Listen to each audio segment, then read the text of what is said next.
1. You are live, you are live. Good afternoon and welcome to our live safari on this windy afternoon with the clouds of the last part of this cold front rolling across the sky. A cold front that brought us an unexpected downpour first thing this morning. Yes, good afternoon. My name is Jamie, and this afternoon I have VM on camera with me.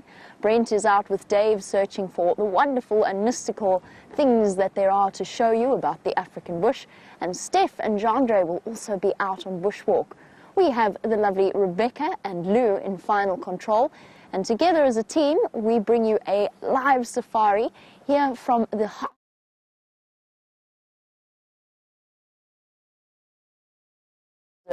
in the Sabi Sands, which all falls under the Greater Kruger National Park area of South Africa. And right here we start off our safari in the great open area right next to the camps where we are fortunate enough to live and enjoy the wonders of this magical area. Now, not only are we here and bringing you a live safari, but we are also interactive, which means that you can send through your questions on #SafariLive on Twitter, or you can email through to questions@wildearth.tv. And please do, because we do love to hear from you. We're keen to get your questions and comments rolling. It's like having you on the back of the vehicle here with us. And no further ado, let us carry on and see what wonders we can find.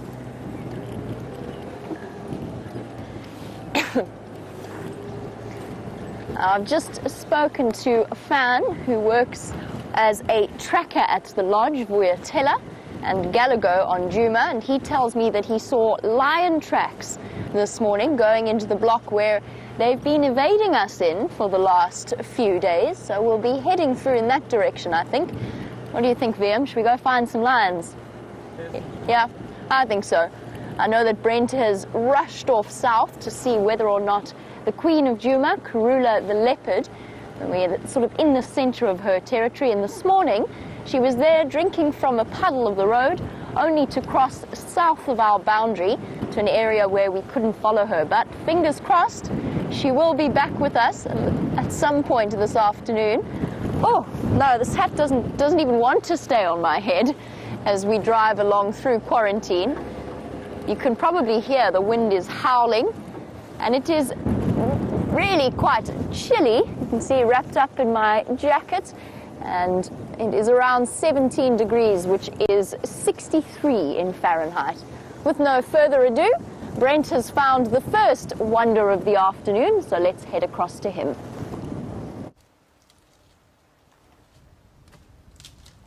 Welcome to Safari Live, and look at this, we're with this beautiful young elephant bull, and he's slowly been moving his way towards us, and look at that, isn't that exquisite? He's probably 30-ish, so not quite at full size yet, but a nice big boy nonetheless. See, really tall at the shoulder, up to probably about 3.5 meters.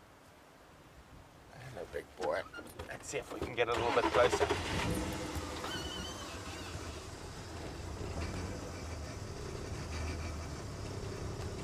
We are right on the southern edge of our traverse, and there are tracks of a breeding herd heading south.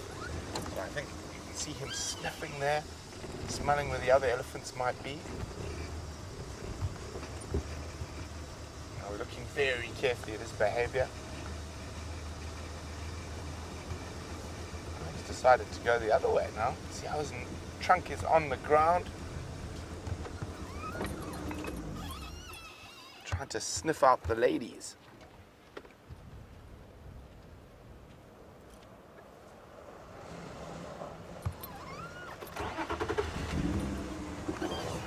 Let's go see what he's up to. So he's definitely on the trail of a breeding herd. But welcome to Safari Live. My name is Brent Leo Smith. I have Dangerous Dave on camera, and we're with this magnificent elephant bull.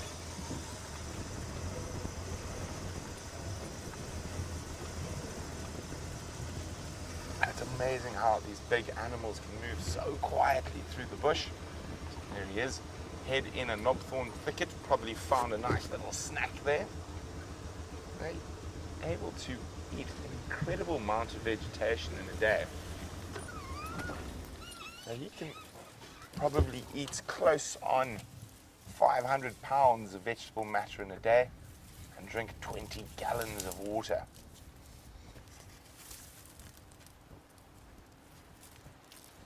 It's not uncommon to find an elephant bull on his own. They do spend quite a bit of time away from the big breeding herds.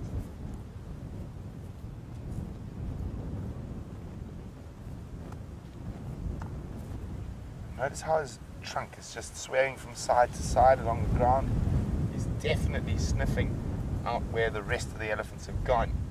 Now he's about to go into a little river system that's going to be a bit precarious for us to follow. We will try to stay with him for a bit longer before he gets there, but then we'll leave him to see what he's sniffing. We might just loop up ahead and we might catch up with the breeding herd. In weather like we're having today, it's not warm, even though the sun's out. It's only 17 degrees Celsius. Brrr. And let's see where he's going. Now, with elephants, you have to be very careful in this weather.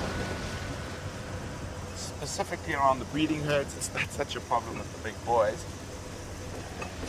The reason for this is they can be a little bit nervous with this gusting wind, especially if they've got young babies. If we do find the breeding herd, it's always good to stop initially quite far away and engage their behavior before we start going closer.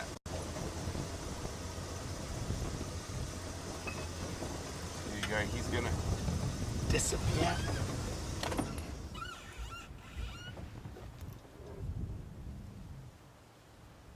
I can just see him disappearing. So, hi Tim in Arkansas. Now, Tim is having a very special drive. He's got his grandson Brandon with him. Hi Brandon, lovely to have you on drive with us. And Brandon wanted to see an Ellie. So what a good start to the drive for Tim and Brandon. Glad you guys are with us. Hope you're enjoying. We're going to leave that Eddie. He's going into some really thick stuff now. And as I said, gusting wind. We've got to be a little bit careful with Eddies in this weather. Okay, so our plan is, we didn't get down to Cheetah Plains this morning, but we did find Queen Karula. And for those of you not sure who Queen Karula is the dominant female leopard on Djuma. And we had a brief visual of her as she scooted off down south out of our Travis area, unfortunately. So I'm hoping we'll be able to find some cats down on Cheetah Plains. We've just done a check for Karula's tracks now and they haven't come back to the north. So unfortunately, she's still down south, but she was looking quite hungry. And this windy weather might have her on the move and on the hunt, so we'll definitely look there later on this evening.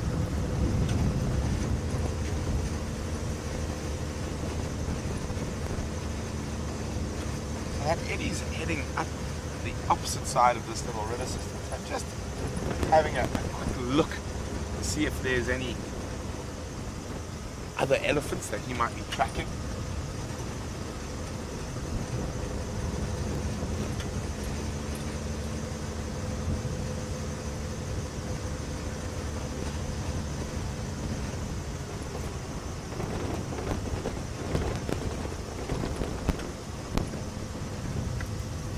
So Sarah Shark would like to know how much water can an elephant get into its trunk.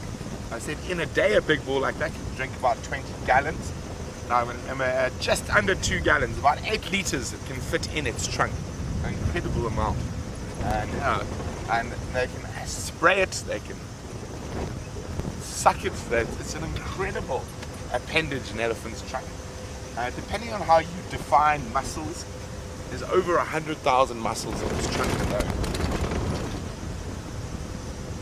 There's a chilly impala all puffed up in the cold wind.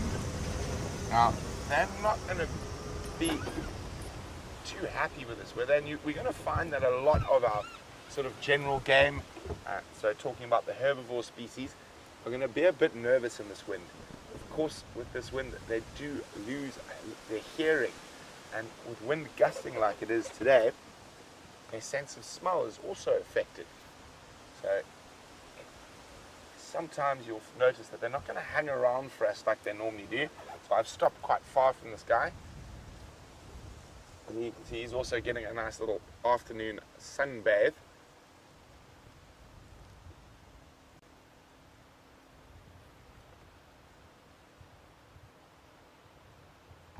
And there were some more impala in the bush, so he's not alone. Yes, mister. Talking about you. Right, we're going to leave him to bathe in the afternoon sunlight. I'm a little bit jealous, although we did have some nice sun on our back, but here comes this cloud again. And it's chilly again.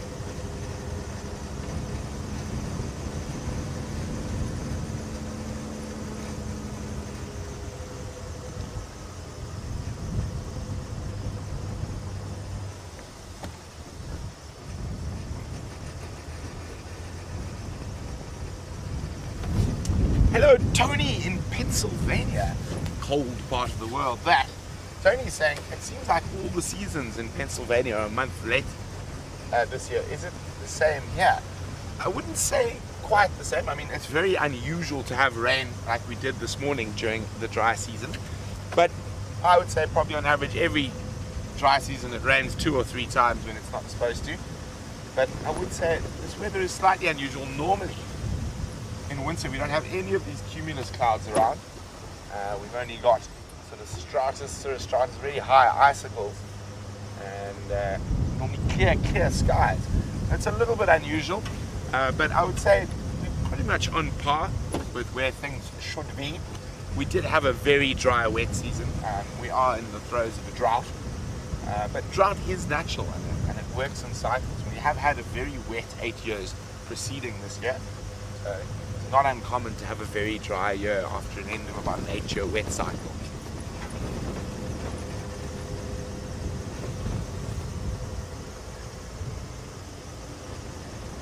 But it's always great to be out in the bush, and we never know what we're going to find, or what we're going to see. So that's what makes it really exciting. And if you want to know anything, you might have heard people asking questions, and you can also ask me a question. Very simply, you just pop an email to questions@wildearth.tv, or use the hashtag #SafariLive on Twitter. And hopefully between Jamie, myself and Steph, we'll be able to answer any questions.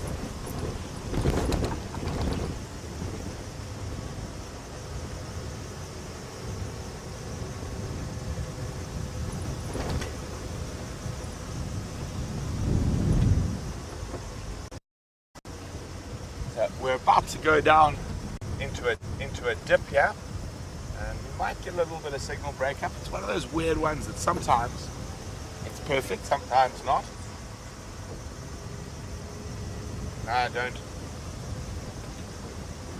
know how all that stuff works. I'll just concentrate on the animals.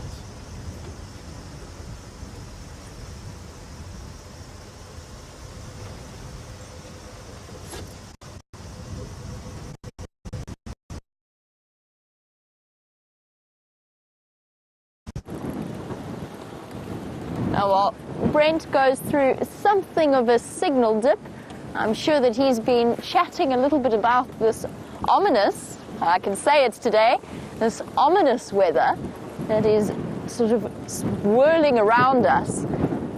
We're driving straight into the wind, so it's coming from the southeast. And I don't know that the rain is quite over just yet. Can't quite decide if this is the end of the cold front or if there's more on its way towards us. And of course, we're grateful for every drop of rain that we receive. I don't think this morning was terribly much. It was a very short cloud burst. But I think we might be seeing some more before the day is out. Hopefully it can hold off towards, or hold off until the end of the sunset safari, although we are perfectly capable of driving about in a light drizzle. What it does mean, though, is that the animal life of the Sabi Sands is trying to hide away.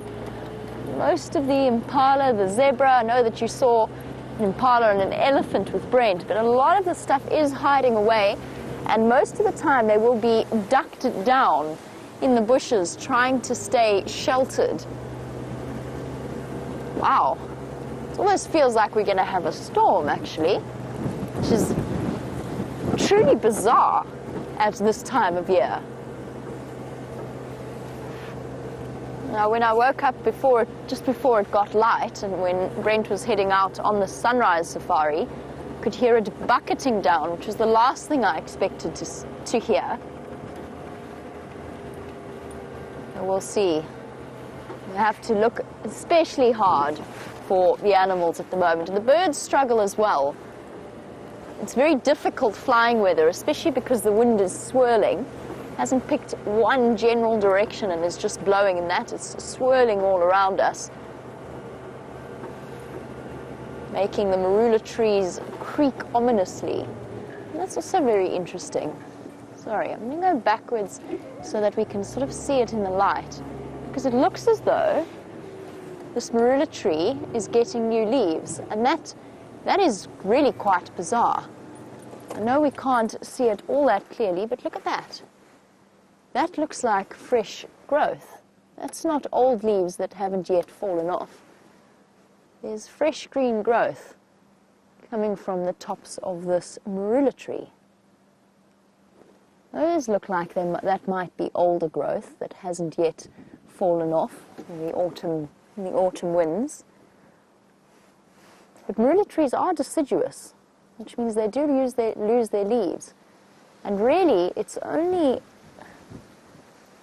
at the start of our spring that we should be seeing new growth. I wonder if this rain hasn't confused them. Very interesting things happening with our seasons.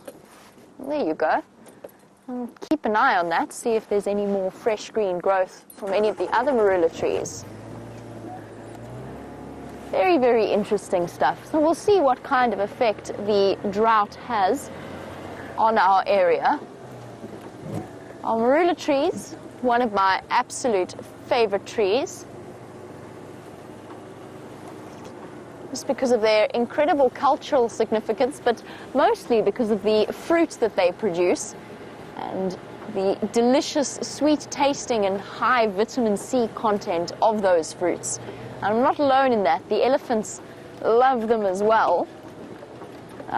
Kim, you were wondering about whether or not we get tornadoes out here in the African bush. The answer is no, we don't. I'm aware that there was a terrible series of tornadoes very recently. We are fortunate enough out here that we do not get them. We can get very high winds, but we are sheltered by a range of mountains known as the Drakensberg Mountains. And they actually keep us from the worst of the weather. And we're far enough away from the coast that hurricanes are not a problem either.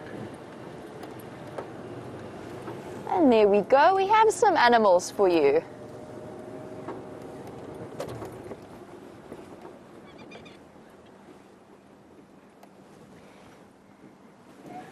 Here we go. This is where all of the animals have been hiding, or at least a great deal of the zebra.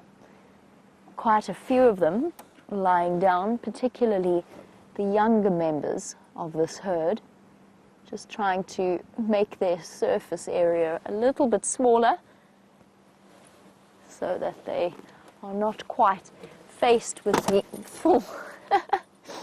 full effect of the wind. I'm sorry, I tried to put my elbow to rest it on the box and watch the monitor, and I slipped off and nearly bashed my nose on the gear stick. We're starting off well. This is the same herd, I would suspect, that we've been seeing recently around the Djuma Dam camera. And then we've also got a very familiar sight in this area, the male wildebeest that hangs out around Impala Plains. This is the place that he calls home and his territory. The nice thing for them, I suppose, in being out in the clearings is that whilst it is a little bit more exposed, it does mean that they don't have to worry as much about predators sneaking up on them. And on a day like today, with the wind howling, that is a distinct possibility. It's also cool enough that all of the big cats will be happy to walk about, even the lions. They have their work cut out for them in terms of staying alert. Also means that every bush is rustling. They can't rely on their hearing. And in response, they're on high alert. You just look at this female. While her foal suckles, she's constantly looking out for any sign of danger. And hello to Finn, who is 8 years old, and welcome. I hope you're enjoying seeing all of the magical creatures out here in Africa. Now, Finn, you were wondering, why are the animals afraid of the rain? Oh, Finn, it's not so much the rain as the wind that is howling, because an animal like a zebra, like the zebra that we've been looking at, they can't see all that well. So they have to rely on their sense of smell and their hearing. And when the wind blows, there's a lot of noise. All of the leaves are rustling, all of the grass is rustling, and they can't hear if a predator like a leopard or a lion is sneaking up on them. That, and also, Finn, just like us, they get cold. So that's why these zebra are lying down there. They're trying to stay sheltered from the wind that's blowing. They found some nice trees to hide behind. And they want to just try and keep their heads down. This is serious predator hunting weather. This is also, for us, as people working in the bush, or as guides working in the bush, this is the really scary tracking weather.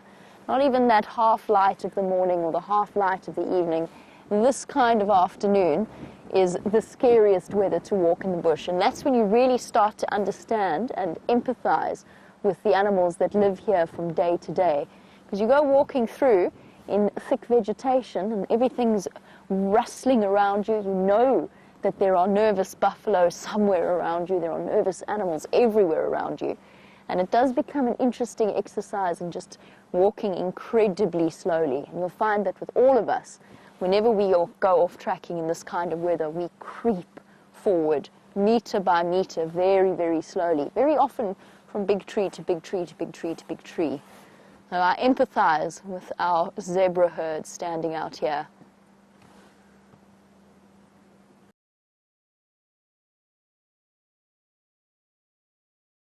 And looking for different things nonetheless. Jesse, you were wondering about whether or not the rain makes it more difficult to see tracks or to follow tracks. It depends on the amount of rain that we get. Usually the general rule is that rain makes it harder. It washes away the tracks and it makes the soil quite hard, which means that a light-footed animal, like a leopard, barely leaves any tracks.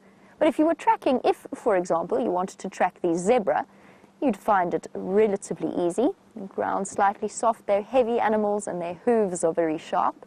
So they'd leave clear imprints on the soil wherever they go.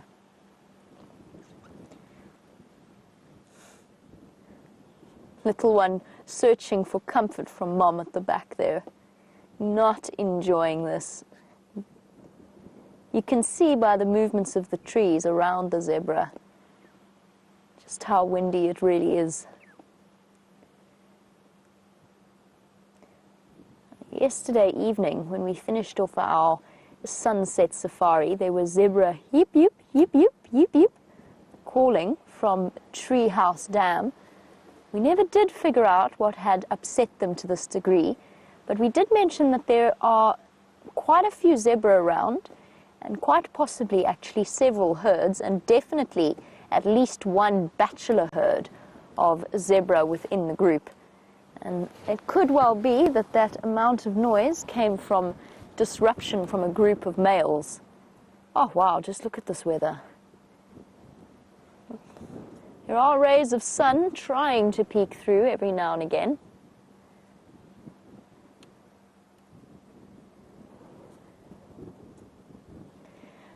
Woortie. I've said that this is the place that we generally find our wildebeest male, and is staring off reflectively into the distance. You're wondering, are wildebeest territorial? And if so, why do we get those huge herds and those great migratory patterns as we do in Eastern Africa? Wildebeest are territorial, wildebeest males at least. It is, however, area dependent when they are territorial. So for us here in the Sabi sands, with the level of resources that we have, wildebeest are territorial all year round. Male wildebeest that is, they will try and protect an area. The better the area is with grass and with water access, the more sort of competition there is, and the smaller the male wildebeest territories tend to be. But then the further onto the outskirts you get, like with this gentleman, a bit too far away from a good water source, good grazing, nice open patch, so he's still got that going for him. His territory might be a bit larger, and that way, by picking the best area, they hope to attract the most females. If you go up to Eastern Africa, if you go towards Tanzania and the Masai Mara, Kenya, those sorts of areas, wildebeest put aside their territorial nature to form together in those groups, in those herds, just in the same way stallions, zebra stallions, will group together to create much larger herds. But wildebeest in particular, they'll group together in large numbers, migrate because there's safety in numbers, and that's their instinct. And then once they get to the area where they want to establish themselves, then they will split off again and start to form territories. So for us, wildebeest are permanently territorial. Towards in other places in Africa, wildebeest have a slightly different, more temporal approach to territories, and they'll move off on their own. And speaking of migrating, I think that we're going to plan on migrating across towards Arathusa. See if we can't pick up on anything happening there. Look at that sky.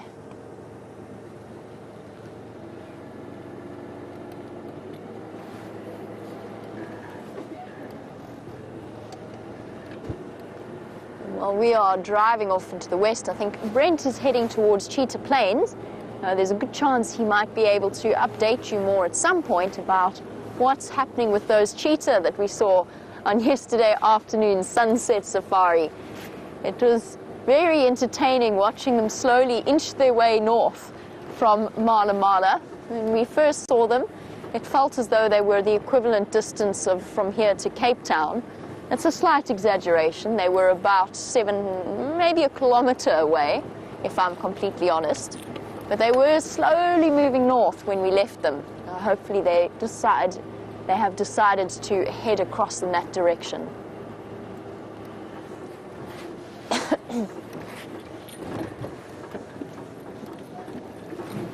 Across the bumpy roads.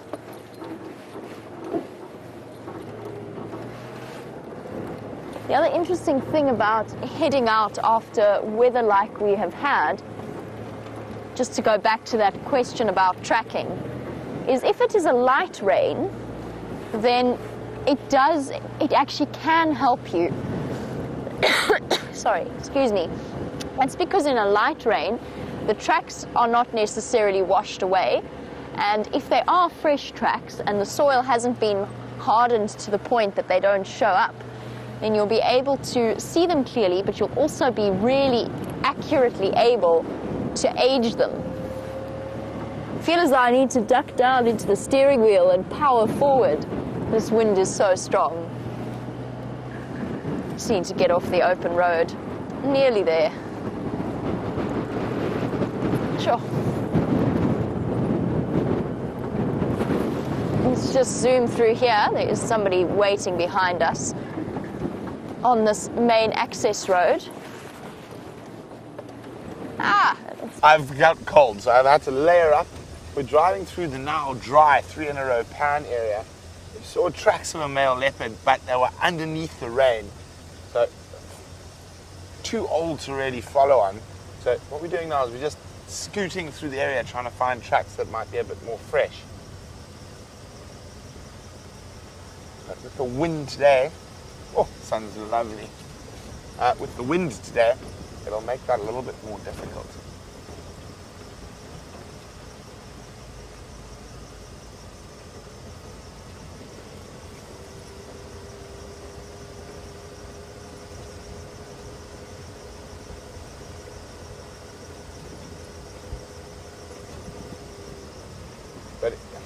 This light is gorgeous. Quite bright all of a sudden. I'll take my warm hat off and put my cap back on for now. So, one of the wonderful things about Safari Live in the last while is it's been growing. So we've got quite a few new viewers. So, guys, if you are new to Safari Live and you'd like to ask me some questions about myself, where I'm from, what I've done in the bush before Safari Live, on this windy, cold afternoon, now's your chance. If you want to ask me a bit about myself, send through the questions to questions@wildearth.tv or use the hashtag Safari Live on Twitter. And hopefully I'll be able to take some of those questions from some new viewers who might want to know a little bit more about some of the presenting team.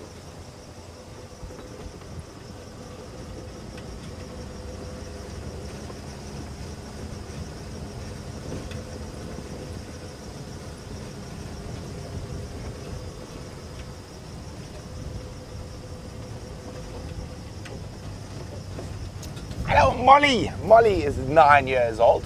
Welcome on the drive, Molly. Molly would like to know, have I ever been charged by an animal while in the vehicle? I have, Molly, a few times. I've been charged by elephant, buffalo, a couple of times by lion, but most of those charges are warning charges. And normally if you shout or clap, bang the side of the car, you can stop them. So I've never actually been hit in the car. And most animals, if they are charging you, they're not really trying to attack you. What they're doing is saying, you're too close, please go away. Well, not please go away, they say it in a little bit more of a nasty fashion.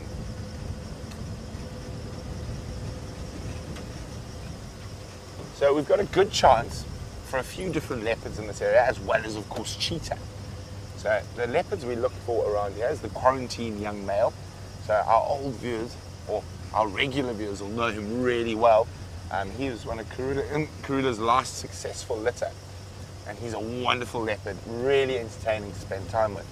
Another will be one of his half-brothers, who's quite a bit older and sort of trying to set up territory in this area, and his name is Shivambalan. Also, as I said, Karula's, one of Karula's offspring, and Karula's the dominant female on Juma. We're quite far east now. And then there's Nkanyanini, who's a female leopard, who's got 2 cubs. So those are the sort of 4 main leopards. There's always a chance we could see the unnamed female cub of Tandi, which is another female leopard who's dominant around Tortured Chitwa in the west of the reserve. Lions here, there's always a possibility we could get new lions in from Kruger. The Kruger National Park boundary is just here, but generally in the west it'll be the Sticks, and they might come through all the way to this area, but also then the Birmingham Boys, the coalition of 4 males now. There were 5, one died recently, and this is part of their territory as well. Very, very occasionally the Nkuhuma Pride might meander this far, but it is less likely to have the Nkuhumas down here.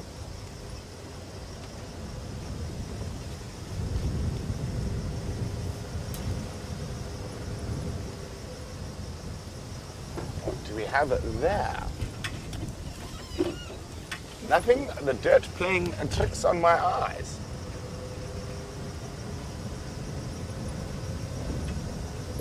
So this road is called Owl's Nest. So I assume many moons ago, when they were making the roads in this area and made this road, there was obviously a visible owl's nest. I've asked Ephraim and them, and they say, well, there's no more owl's nest on the road. So hopefully we can find a new owl's nest and owl's nest. I have seen a Varro's eagle owl fly across here once before.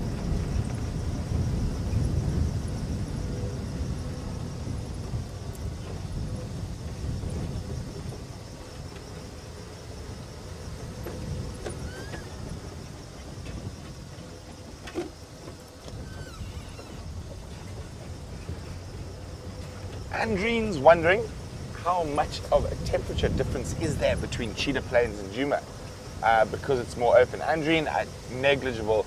There's very, very little temperature difference. We might feel a bit colder out on the plains once we get there because there's nothing to break up the wind as it buffets towards us. But I would say the temperature difference is very negligible. Nothing that we could really definitely notice. The one place you can notice the temperature difference is the bottom of the little river systems, especially in the early morning and after dark. Very noticeable temperature difference there.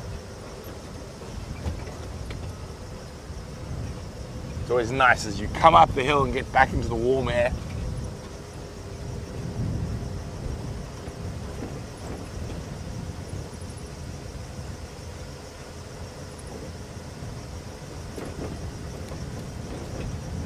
We're about to arrive.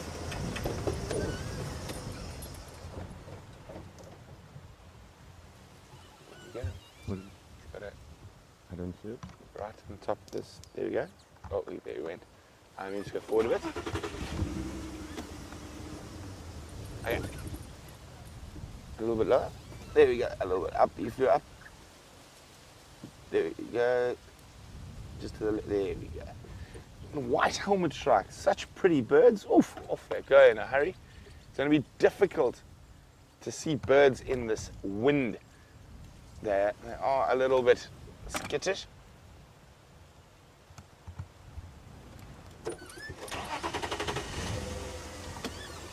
And that was a little white helmet shrike, a beautiful little bird, insectivores, and they love a good caterpillar. And they're sometimes called the seven sisters. They're often found in flocks of 7, but anything from 5 to 12 is normal. But it's very strange how very often there are exactly 7 of them.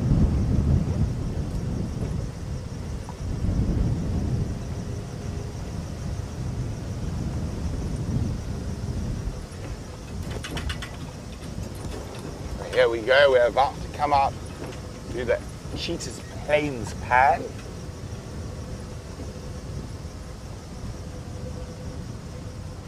Well, on the subject of birds, a very warm welcome to a cold sunset safari. Francie from Oregon, elephants, would like to know, we'll get to the Ellie now, or Francie, I'll come back to your question. Let's have a look at this Ellie. Another bull. Oh, he's obviously just come out of the Kruger. I mean, we're quite far away from him. So he's just from his behavior, you can see he's not used to cars. Plus, add this wind in, and he's not a happy camper. It's okay, big boy.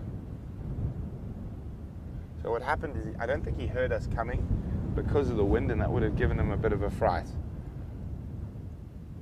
It's okay, big boy. Now, this is very typical elephant behavior. So he's sort of walking closer to us by holding his head high to be very impressive, but he's also putting a bit more distance. So he's working an oblique angle from us. So he's saying, I'm not actually scared of you, you should be scared of me.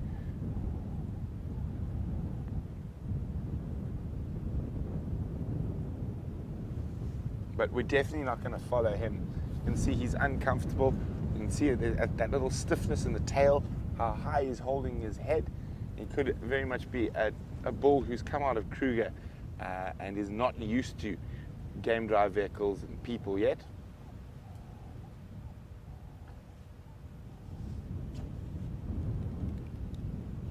There we go. It's okay, big boy.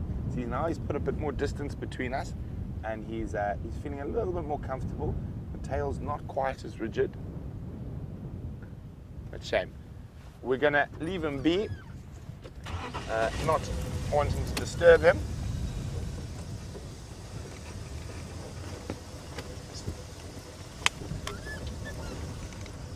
Just going to call him on the radio. So what we have on the radio is here we have different channels that we speak to when we're in different areas.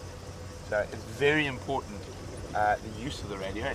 We all work as a team to try find animals. So we communicate where tracks are, where animals are. So I'm just going to let someone know that there's Andrew and Ephraim who drive out here, who is well, they drive out of Cheetah Plains Lodge. So it's very important.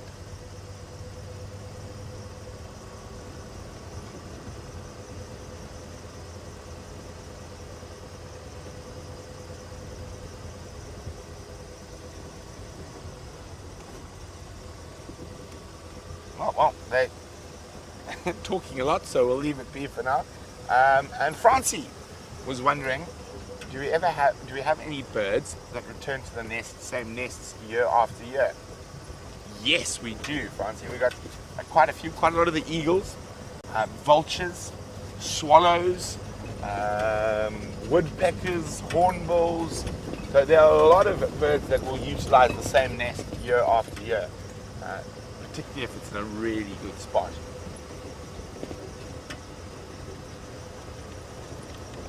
One Madora and Globe, she's plant pan.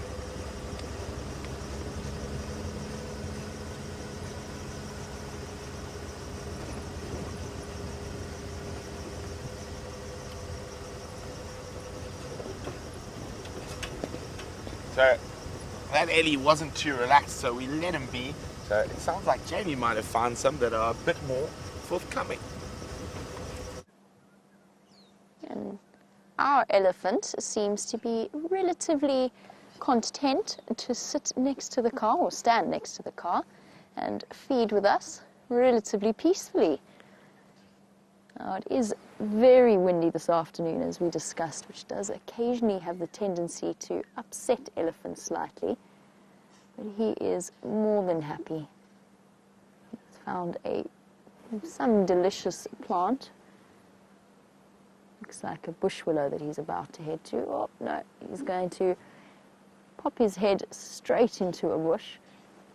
And next to him somewhere, I can hear it chattering away, is a fork-tailed drongo, a little black bird. Oh, I don't know if you were quick enough there to see it fluttering past. You've got to keep your eyes peeled out here. Things happened quickly. There he is. Well done, Wiem. That little fork-tailed drongo, as he sits and sings away in merriment, is taking advantage of the elephant's presence here. Every time the Ellie moves or tries to feed, he disturbs, or there's the possibility of him disturbing insects. Fork-tailed drongos have learnt that accompanying big animals like this elephant bull is a good way to be assured of a snack. And it's not just elephants that they will do that to. If you head out and you do bush clearing or road clearing, for example, and this is speaking from personal experience, fork-tailed drongos will come and find you and hover about, being brave enough to fly right next to your legs in order to take advantage of any insects that you may disturb. Now, he really has thoroughly put himself in an awkward position. Our elephant, that is, not the fork-tailed drongo. All that's visible of him at the moment is just his bottom. We need to get him some anti-wrinkle cream. Definitely could use it. Let's see if he will let us get a bit of a better view of him. We're just going to sidle forward. He seems perfectly comfortable with us and perfectly at peace. Hello, boy. Aren't you gorgeous? Ellies are very good at letting me know when they're not happy. And so far, he's given us every sign that he is perfectly at peace. Oh, face full of bush willow there. He might be perfectly comfortable with us, but he definitely isn't terribly considerate about camera angles. As well, he shouldn't be, of course. And there's something very attractive right in the center of that patch of trees. Now, this elephant bull is probably about, I would guess he's less than 10 meters. Okay, let's call it 10 meters. Let's call him 30 feet away from us. And all that's visible is just patches of grey in amongst the bright green leaves of the bush willows that he's munching on. Oh, and those big tusks. This is a young Ellie bull, and he's got a fair set of tusks on him already. And he could be a gentleman to watch for in the future. As he grows older and those tusks continue to grow, he could well end up being a very, very large tusker. He's Just the stump of his tail visible. Hey boy, you put yourself in a very inconvenient tree.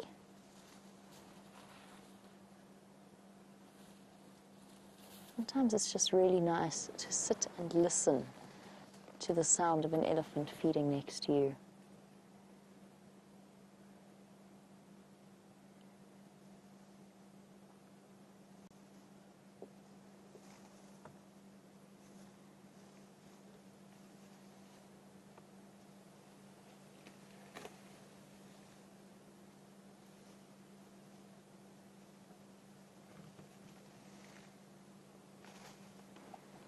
Just a little bit of ripping and tearing.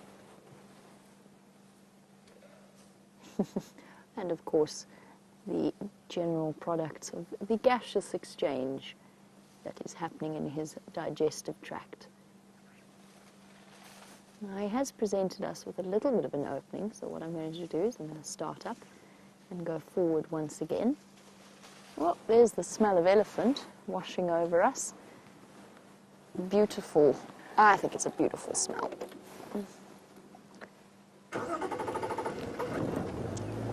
Okay, let's go forward ever so carefully.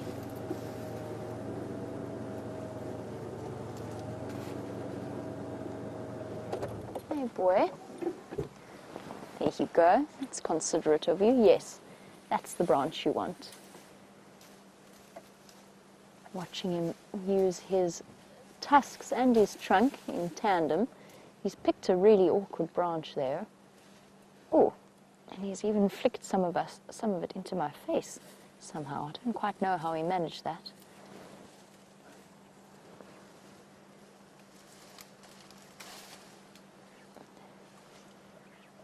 That incredible trunk that Brent was talking about earlier with his first Ellie ball, working in tandem with his lips and his trunk and his tusks to pull apart and decimate the bush willow. And he's doing what elephants have done for tens of thousands of years. Steve in Montana, you were wondering, do elephants eat the leaves and the wood, and how on earth do they digest it all?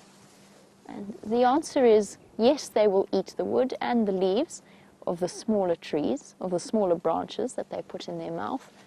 Otherwise, for the larger branches, they actually only really eat the bark layer, that cambium layer. But for an acacia like the one he's found, oh no, he's rejected that one. Moving on to the next one, the smaller trees go in wood and cambium, leaves, everything is on the elephant's menu. In terms of how they digest it, well, the answer is with a very sophisticated system of bacteria within their small intestine, different bacterium. Bacterias is not the correct plural, but several different bacteria. Oh, there he goes, mouthful of leaves on cue. Onto the silver cluster leaf. Is he going to stop there? Yes. The bacteria help an elephant and a zebra and warthog break pretty much everything down, but nonetheless it is a very ineffective digestive system. So Steve, you are right in the sense that an Eddie bull like this one, never mind, Brent has got something exciting. We'll be back with that answer later. Pangolin! It's a pangolin! The first pangolin ever on Safari Live! And it's just crossed the road into Kruger. We're going to try and get a bit of view. Isn't that incredible?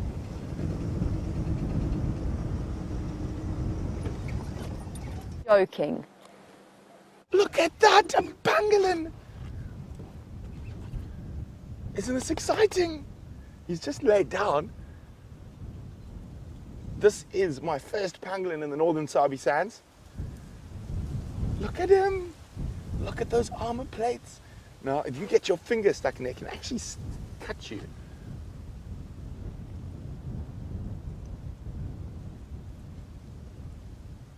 Look at him. So, these short grass areas are home to the pugnacious ant. And 98% of a pangolin's diet is a pugnacious ant. Dave, well spotted. Thanks, Brent. Dave, oh my, what the hell is that? It's a pangolin! So because of this cold, windy weather, it might drive a lot of the other animals away, but it's brought the pangolin out early. And I think he's hungry and looking for ants.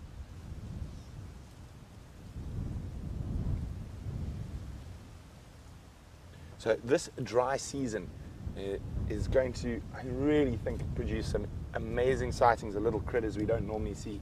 The African wildcat, serval, maybe even a caracal. But for me, I'm ecstatic. I think there's a guide from one of the lodges who used to be a long-time viewer who challenged me to be the first to find a pangolin. So I think I might want to call her on the radio just now, but not just yet. But I am going to have to let Ephraim and Andrew know if they're close by.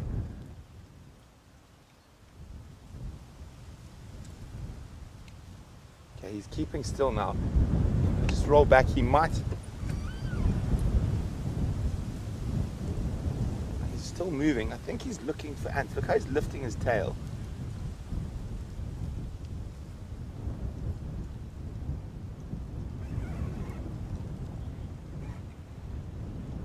Might be looking for a spot to snooze in as well. Sorry guys, I got a little bit overexcited there. I don't see him. He's just gone under the bush. Let me just go forward a bit.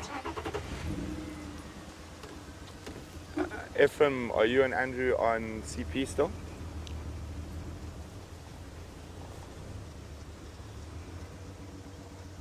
Okay, copy guys. I think you're a bit far. But I've got a pangolin on KNP boundary.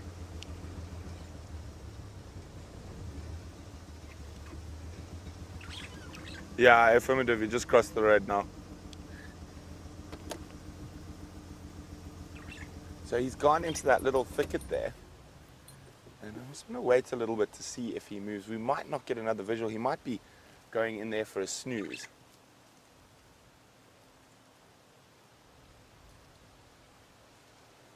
And above him you can see a glossy starling who also sometimes eats the ants, specifically if that pangolin will dig open a nest and it'll go for the little ant larvae, but probably not a normal scenario because they are normally nocturnal, coming out sort of after 10 o'clock at night.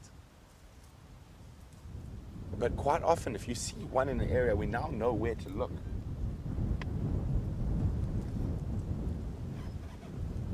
I can just hear him. Let me go forward a little bit, moving through the undergrowth there.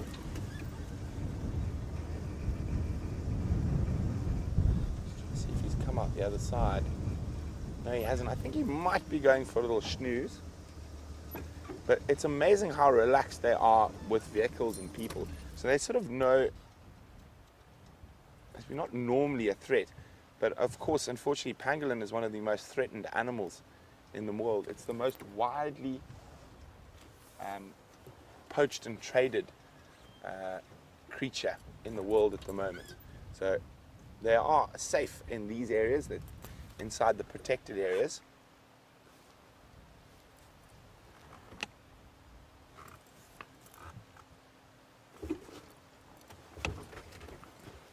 Yeah, we can't see him now. We're just going to wait here.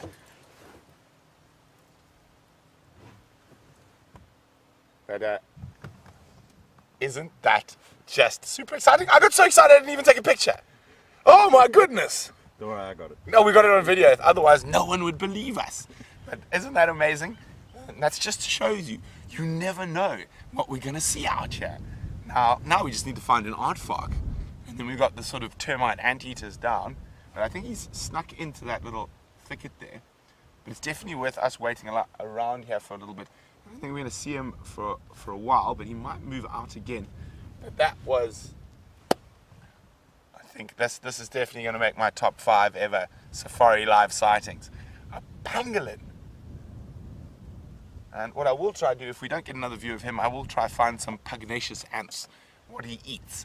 So very, very exciting. I'm still just checking to make sure he doesn't pop out the other side of that little thicket.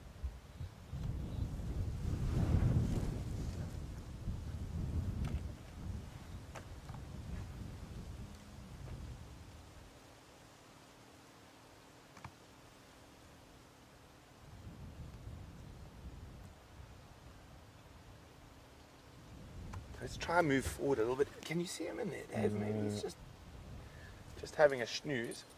I did hear some movement, but it is quite difficult with all this wind.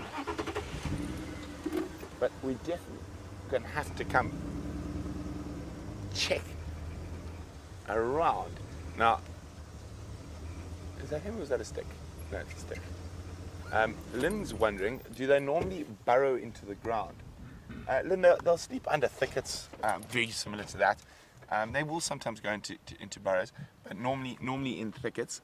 And that looks like a female. The males are probably double that size, but a pretty little girl. Now, I am really hoping that she moves out again and we get another really good view of her. So those scales are incredible. So it's quite funny, if you ever find one on foot, it sees you and gets a fright and rolls up, and you tickle its back. You just run your finger down the middle of the spines like that. It sort of opens up, then when you stop, it closes again. It's very, very cute. Now, most of the pangolins I've seen in my life have actually been while following wild dogs, specifically after the pups start coming out of the den. They tend to find a lot of these little creatures.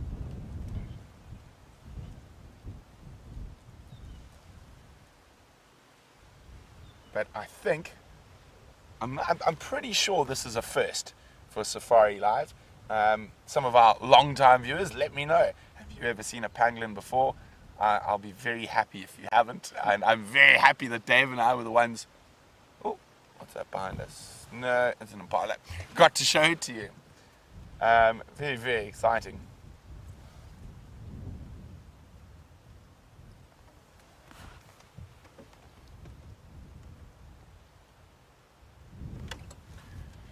Sorry, a bit of a break up there, but I think Steve in Montana was wondering whether it's the same as an armadillo, sort of.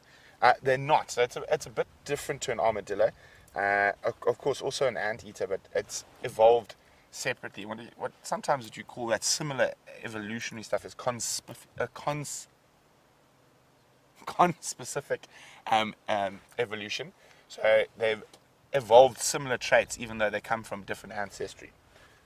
And quickly open this up here. Come on, come out and give us a good view. So there we go, we've got confirmation it is the first sighting ever of a pangolin on Safari Live.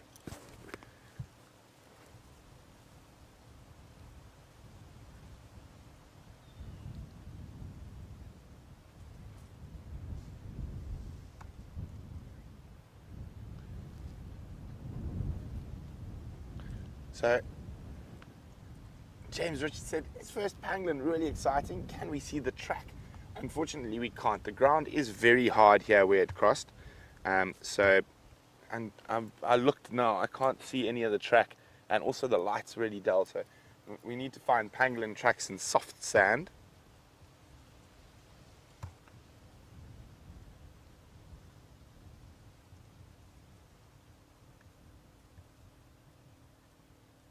And it's not a lot's known about the sort of behavior and social organization of a pangolin.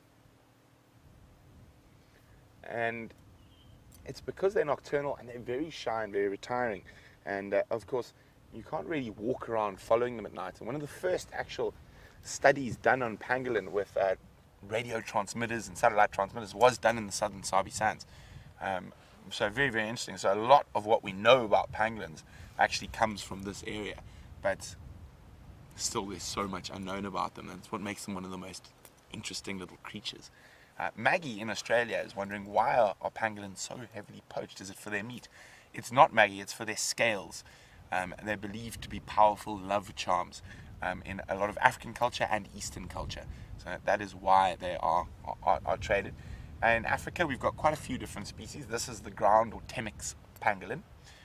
You've got giant pangolin, and then you've got long-tailed and tree pangolin. So there's about 5, if I remember correctly, in total. And I've only ever seen ground and tree climbing. And I saw the tree climbing pangolins all live in Gabon, or in the Central African rainforests, and the giant pangolin also lives there. And the giant pangolin's actually a swimmer. These guys are actually not bad swimmers either, but the only giant pangolin I got to see was on one of our camera traps. I never actually got to see it in person. I'm pretty sure it's just sleeping in there, and we would have noticed if it snuck out the other side.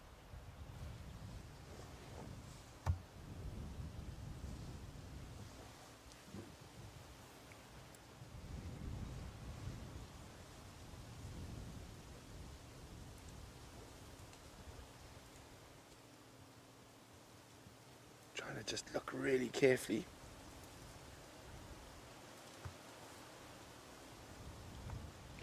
So, wow, Brent, what a great name. Brent in Ohio would like to know, how did I know it was a female pangolin? Well, Brent, it was small. So male pangolin's about 50% bigger than that. So about double the size. Oh, there goes Gnormless Gnorman's. Oh, he's gone. Sorry, Dave, I sold you down the river there. He disappeared out of sight. No, we're definitely not going to go look at wildebeest just in case this pangolin pops out of the bush. So,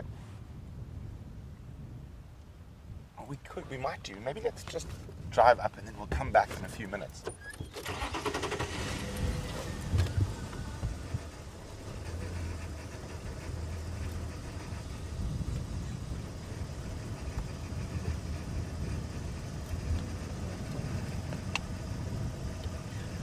So Daisy's wondering, if there's one pangolin, does that mean there's a mate close by?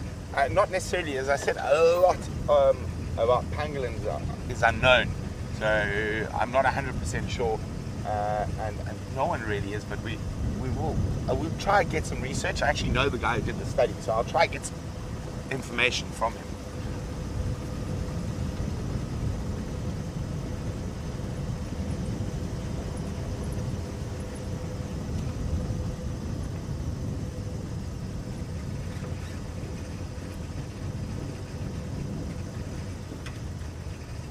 There's a little steenbokkie.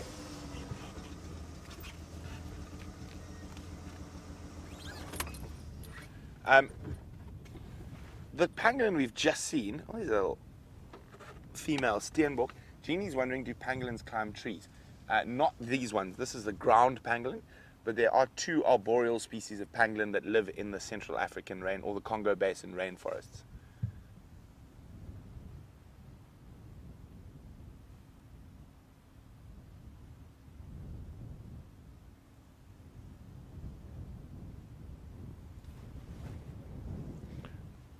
There's a lovely little female steenbok. I'm trying to see if I can spot the male.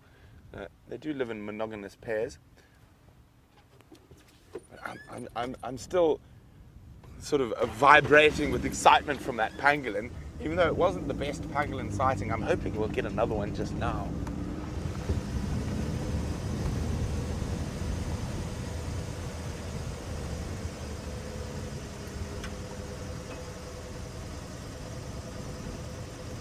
Yeah, there's the male wildebeest who lives on the other clearing opposite Gnorman's the Gnu. We did give him a name. I can't remember it offhand now. Maybe this one should be Normal Norman. We've got Gnormless Gnorman and we've got Normal Norman. Here he's having a nice dust, little roll in the sand.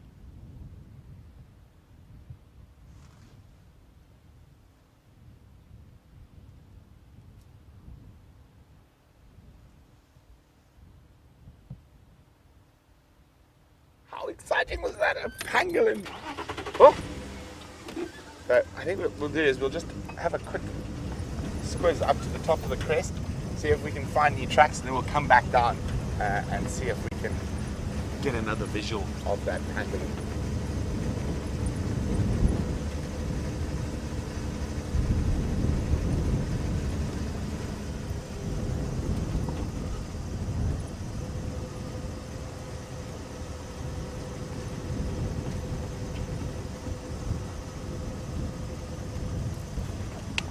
Hi, Lynn from Michigan. Lynn's wondering, does anything eat pangolins? People, mostly. Hyenas and lions might play with them, chew on them a bit, but I've never actually heard of them actually eating a pangolin. I think a hyena may be possible, but they curl themselves in such a tight little ball, and it's near impossible for any of those to get in there.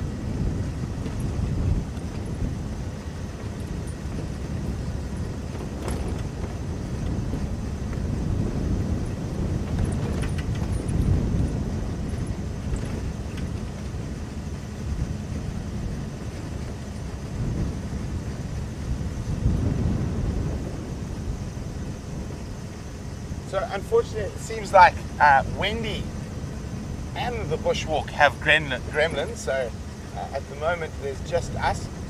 We will keep you updated on the progress.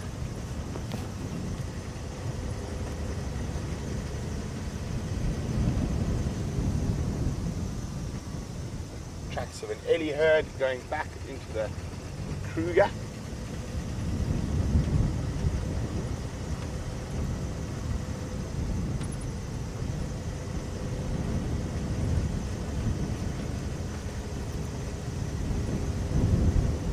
Oh, it's getting chilly. Let's go back. I can't help it. I can't go that far away, just in case the pangolin decides to move while we're away.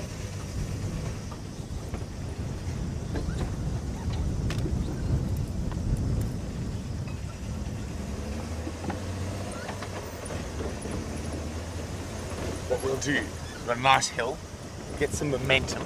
We'll switch off and we'll slide in quietly.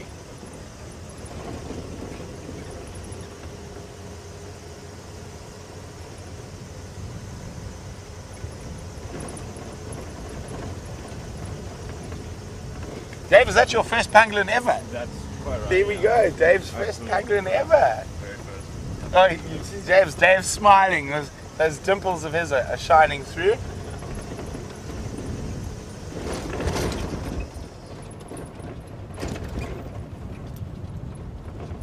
Just checking, we can see far to the waterhole there, just making sure there's nothing at the waterhole. And there isn't.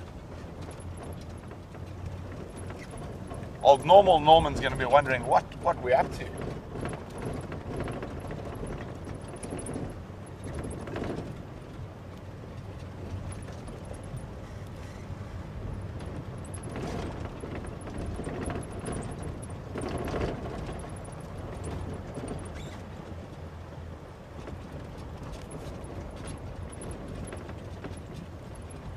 Okay guys, we ready? Sneaky, sneaky.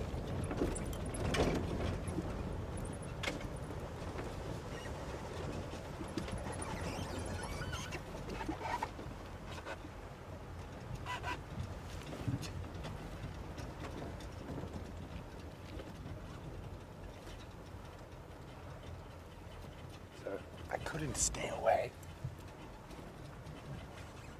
Yes.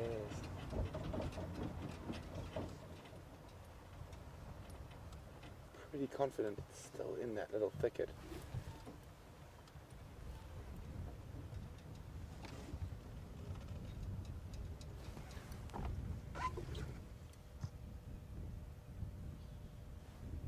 Can't see anything, but you can see the clouds and just rolling in. It's very unusual to have clouds like this at this time of the year.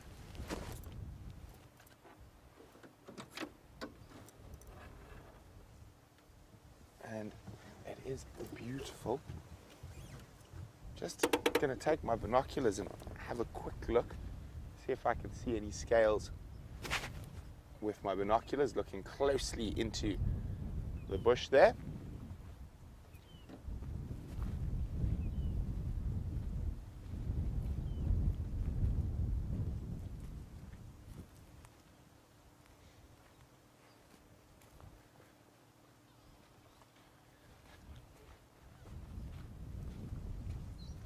I think I can make it out. It's definitely still there. I just made it out. I'm gonna try maybe go a bit forward.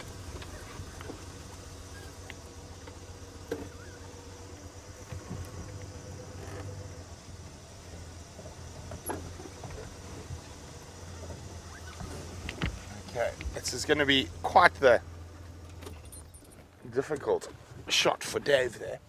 So zoom, Dave, and I'm going to direct you in to where I could see it.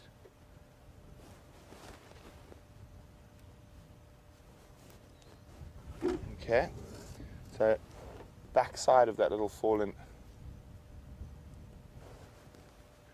So, a little bit to the left, Okay, now zoom. A little bit to the right. There we go, sorry, to the left. Zoom. To the right slightly. Zoom. It's just behind there, a little bit more to the right. A bit more to the right. Let's just have a quick look through there. Okay, keep going right. Oh, I just made out a scale in my binoculars. I'm just trying to think how we can see it. This is so incredibly frustrating.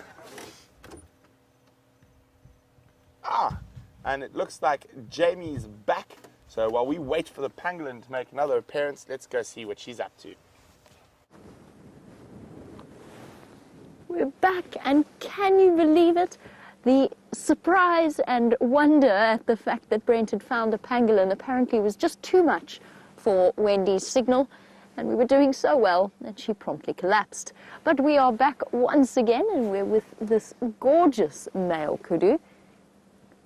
Might not quite be a pangolin sighting, but the fact that we have a relaxed male kudu that's sticking around long enough for us to view him properly is actually quite rare in its own right. Oh, I'm so excited for Brent. I can only just imagine how bubbly he's feeling. I know I know exactly what that feeling is like. It's that hot, almost metallic feeling of excitement when you see something as rare as that. I've only ever seen one pangolin in my entire life in the bush. He's incredibly lucky. I'm so glad he could share it with all of you. Sorry, kudu, you are beautiful too, but you're sort of taking a back seat in my excitement about the pangolin. He's also disappearing off into relatively thick vegetation. Well, obviously, our Arathusa plans have been scuppered for now. We shall not be attempting to follow up on Salaheshe or the Anderson male around some of their favourite areas, and instead we'll be exploring the western side of Djuma. I'll take over where Brent left off in his search for the Queen of Djuma, Karula the leopard, and we'll see what else we can find. I think we need to find something really exciting, Liam. Should we get aardvark? So it's still not going to top a pangolin, though. How about a leopard? Yes, okay. Liam wants a leopard. We'll definitely look for a leopard. Always. I think we need... So far we've had a fantastic honey badger sighting, just in the last 2 weeks. Fantastic honey badger sighting, a wildcat sighting. Brent, Steph, Graham and myself had a serval plus lion sighting, which is exceptionally rare. I love winter. It's totally worth feeling this cold just for the sightings like that. The last time I saw a pangolin in the wild, it was on a day just like today and around a very similar time of year, moving about during the day. Oh, shivers, it's so exciting.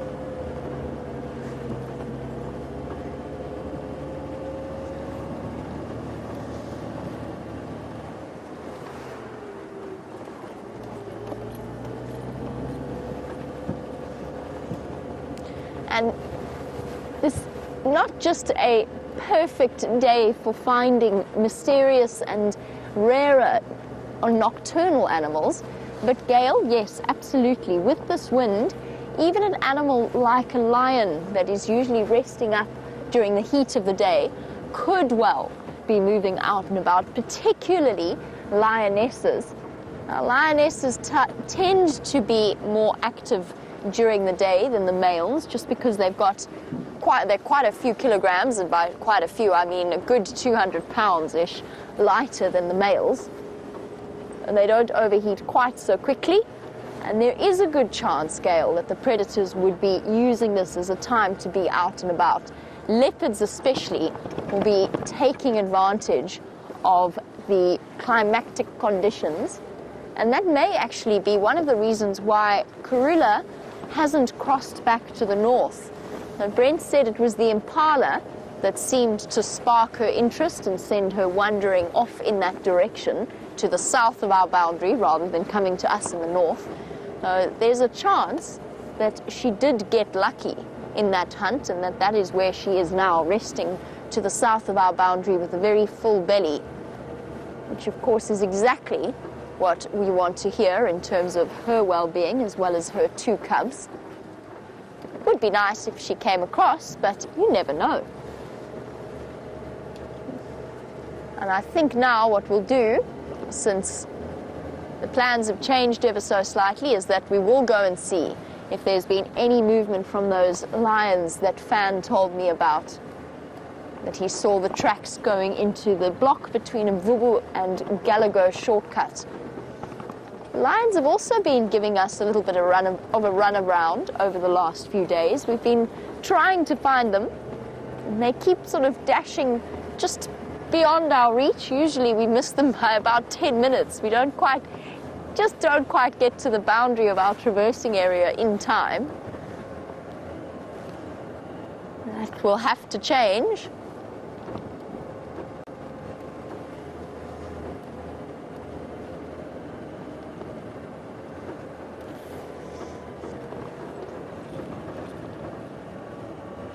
But first, before we head across there, I think let's just check one more time that Karula really hasn't come across in our direction. I'm dying to see her once again.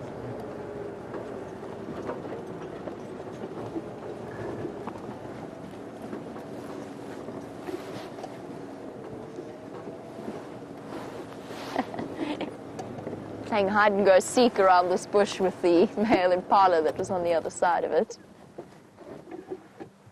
Not Nelson, the one-horned, one-eyed impala that we've all come to know. Oh, all of the animals seem to want to play peekaboo behind the trees. It must be particularly nerve-wracking on a day like today if you're a male impala. They've lost condition. Almost all of the big rams like this. Oh, you can see how nervous he is. That had nothing to do with us. He's just so uncomfortable in this wind.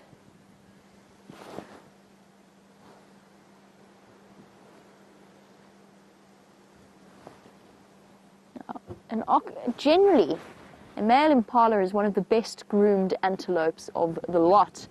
And John, apparently recently you saw an impala that was exceptionally thin and tick infected, and you wanted to know why, since it was your understanding that oxpeckers generally help to keep the tick population down.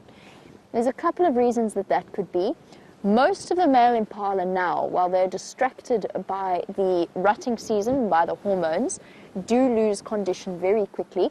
And as soon as an animal starts to lose condition, they start paying less attention to their appearance, and most importantly to removing ticks. They don't bother as much, and ticks actually tend to take advantage of that. So an animal that's lost condition a little bit does have a higher tick count. It's one of the ways that ticks are actually involved within the ecosystem in terms of helping to remove a weak animal from circulation, so the genetics of a weak animal from circulation quickly.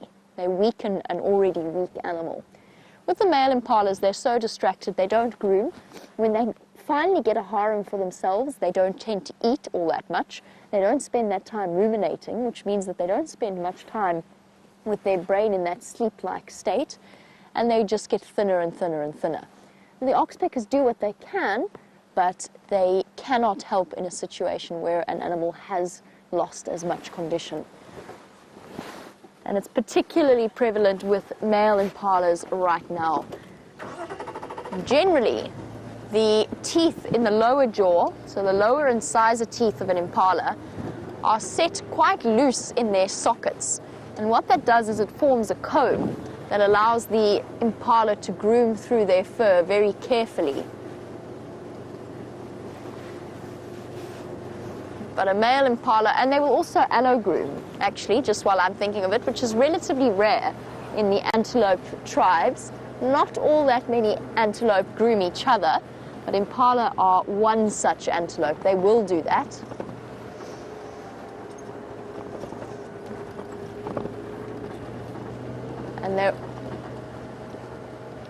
And then, of course, they are the smallest antelope that will allow oxpeckers to sit on their backs. But an oxpecker can't really keep up with an animal that has become tick infested. You'll also see it with very weak, thin buffalo. They'll have a higher tick count than normal, and in fact any antelope that is ill. And there's one calf recorded with 4 times, it was a wildebeest calf in this particular study, 4 times the normal amount or the average amount of ticks on it, because it was ill. It also had a broken leg and obviously some kind of secondary infection. Oh, elephants have been doing some landscaping. We've taken out a black monkey orange. Oh, not monkey orange, sorry, black monkey thorn. Enjoying whatever vegetation they can get at present in terms of food.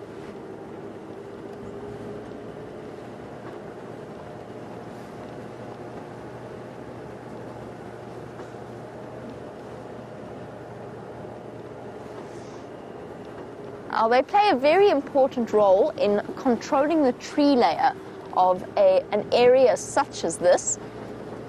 That's elephants, that is. And by keeping an area relatively clean, free of trees, it's relative, and by making sure that it doesn't become overgrown, an elephant plays a crucial role because there's a very delicate balance between the grass and the tree layer. And if there's too many trees, the grass layers don't survive nearly as well. Andrew, you were wondering on the subject of what ecological benefit an elephant can have, whether or not they play any role in seed dispersal, and whether or not there are specific trees. Here's our big group of kudu. The females of the group this time. Sorry, Andrew, I'll come back to you in a moment. Just watch our little kudu family, tails all swishing,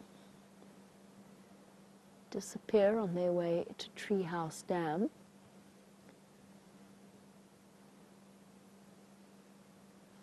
Oh, and here, if you listen carefully over the sound of the wind, it might be tricky for you guys, but I can hear the buzzing of the oxpeckers that John was talking about, sitting on the backs of the kudu, doing their job, keeping them clean and free of ticks.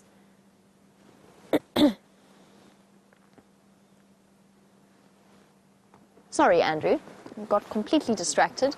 Seed dispersal. Yes, there are trees. The biggest one that springs to mind immediately is that of the marula tree. Now, marula trees I spoke about at the start of our sunset safari, and we said that the fruit of the marula tree is incredibly nutritious, tastes really nice, as well as the fact that it's very, very high in vitamin C, and elephants absolutely love them. They will eat those, but because a digestive system, now we get back to the next section that we spoke about, which was an elephant's digestive system, and in fact I never finished chatting about because Brent found the pangolin and it was incredible. But we were talking about an elephant's digestive system being relatively inefficient in terms of the way it digests. That means that they excrete between 1/3 and even up to 1/2 of what they have eaten. Even this, all the animals are so nervous at the moment. You can see he's injured his eye in some way. In that brief moment that we can see him, he might stop long enough for us to, he's covered in scars and scrapes around his face. Not difficult for us to conjecture how Nelson managed to lose his one eye, Nelson being the impala. Trying to retie my train of thought there. Andrew, the marula tree, very often when they've eaten it, they swallow it almost completely whole in some cases. What that means is that the seed of the marula fruit is excreted, defecated out, completely unharmed, unchewed and undigested, but now it finds itself in a homemade pile, elephant-made, homemade is not really the right description, an elephant-made pile of manure. It's basically like the perfect little pot plant that has its own nutrients for when it starts to grow. And that's why you'll very often see little marula trees sprouting out of elephant dung in the road at the right time of the year. That, of course, is provided that they avoid the attentions of the tree squirrels. Tree squirrels specially adapted to pop open the marula fruit or the marula seed and get to the embryo inside. The highest nutrient content of that particular seed, which is very, very rich in oil. Now the marula tree is one. There are other trees where the process will be relatively similar. A jackalberry, for example, but they tend to rely more, with their smaller seeds or their smaller fruits, they tend to rely more on the smaller animals for dispersal. Things like monkeys and baboons that will come along and eat them, even jackal, since that is why the jackalberry has the name jackalberry, will eat their berries and then will go and defecate it out somewhere. In the case of monkeys and baboons, very often on the top of termite mounds. My goodness, it's a kudu-themed segment.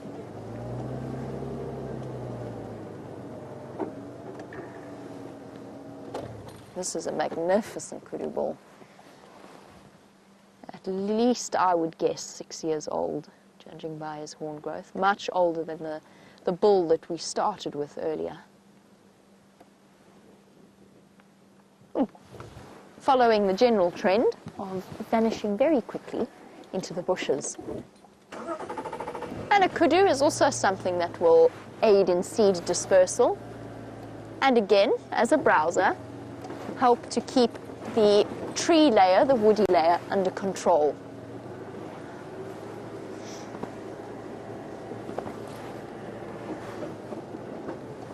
A very good question there from Andrew about the seed dispersal mechanisms of the various plant species.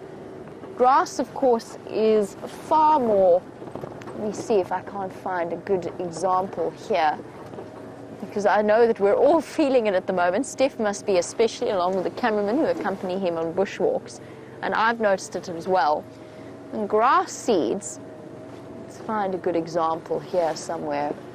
Grass seeds are also very well adapted towards the idea of dispersal through animals, but in a totally different way. If I hop out here very quickly, I'm going to get myself very caught up in a moment. Sorry, my cables have all switched around. Let's take this grass, for example. Not the best example. I was looking for something like spear grass. But these seeds, when they are ready, will actually split open, and you can start to see it at the base of this one here. If we look here, you see it there, VM, at the bottom, starting to splinter off into different directions, and these are very, very sticky, and they will catch on the legs and the fur of any of the passing animals that might move through. So a totally different method of dispersal.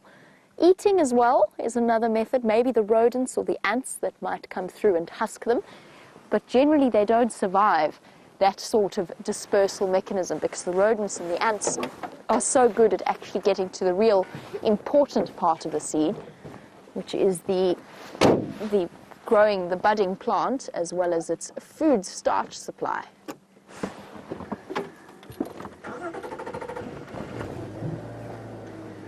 It wasn't the best grass example, but I'm sure I can find plenty more. The reason I say that, or why I said that Steph would be experiencing that, is because if you are wandering through the bush at the moment, unless you have gaiters on, those canvas protectors around your legs and your feet, you are going to be coming home with multiple species of grass attached to your sock and your trousers and wherever else they manage to get their spikes in. Here's an animal that plays, well, at least not an animal, there's evidence of an animal that plays a very, very important role in seed dispersal. Another one we need to add to our list of wonderful nocturnal mystery sightings. There you go. That is a civet-tree. And if we have a closer look in there, we'll actually be able to see there should be some guari berry seeds. I'm going to jump out and I'm going to show you. Mostly, you've got the white exoskeletons. Sorry, VM, just stand in front of your camera there. Mostly, we've got the white exoskeletons of the millipedes, but at the moment, there are not very many millipedes around. Now, if we look a little bit closer, and you'll have to forgive me because I'm quite reluctant to go and touch it, just because of what else a civet eats, which is all kinds of things, and their feces was described to me by Mr. Hendry as smelling a bit like goat. And there we go, exactly what I was looking for. Lots and lots. Okay, I've ended up touching it whether I want to or not. lots of guari berry seeds and other such things. And those having passed through the digestive tract of a civet, not like the coffee beans that people pay tremendous amounts of money for in other parts of the world. You can't make any coffee, as far as I know, out of guari berry seeds. But they've also come with their own, basically their own manure kit as they get ready to germinate. And the civet, even better for those particular seeds, is that the civet will come through and keep depositing in its civetry, in its little latrine, regularly, not necessarily every single night, but certainly you could see there was different feces of different ages. So those seeds have a good chance of germinating around there. James is spot on. That's exactly what it smells like. It smells like goat. I was trying to figure it out on the bushwalk one day, and we were watching through it. We have meetings sort of twice a week where we discuss different things, and he was absolutely correct. It smells like goat. All right, well, I don't know if Brent managed to top his pangolin sighting. I don't know if that is really possible to top its pangolin sighting, but let's see what else he's been up to.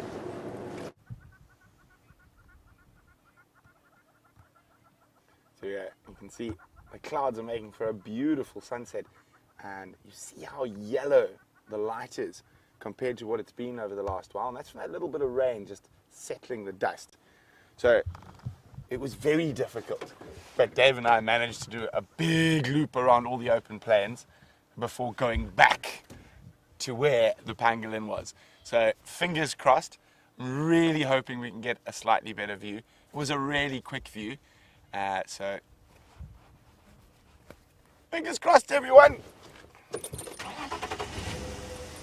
I'm probably going to drive past here every day for the next year now, just on the off chance that we see it again. But I have, in certain parts, depending, you can see pangolins regularly in the same area. So I've been looking for pugnacious ants, which is what a pangolin eats, and we haven't been down here yet. So the pangolin might have been feeding on these short grass areas where pugnacious ants are likely to occur. So for James Richard, I am trying to find a pangolin track as well, but unfortunately that little bit of rain has made the ground quite hard.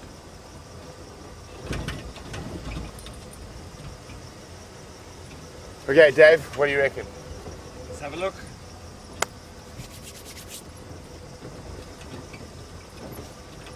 Hi, Ben. Ben's 13 years old, and Ben's wondering, do pangolins have live babies or do they lay eggs? Well, Ben, they are a mammal, so they have live babies, and they are warm-blooded. The keratin is what their scales are made out of, which is the same as our hair or our fingernails. So that's how they develop that. It's a modification of hair. It's hair that's evolved to be armor-plated. I'm literally looking under every bush. But I can't take all the credit. Dave is the one who spotted it. There we go. He says, "What is that?" I'm like, "Oh, it's a pangolin! Quickly, final control!"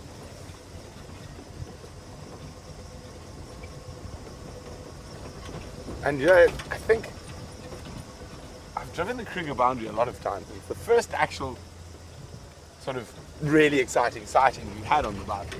We've had tracks and we've had lots of other things, but no actual live animals. We've had wildebeest, impala, buffalo, think we've had elephants, but never something as exciting as a pangolin.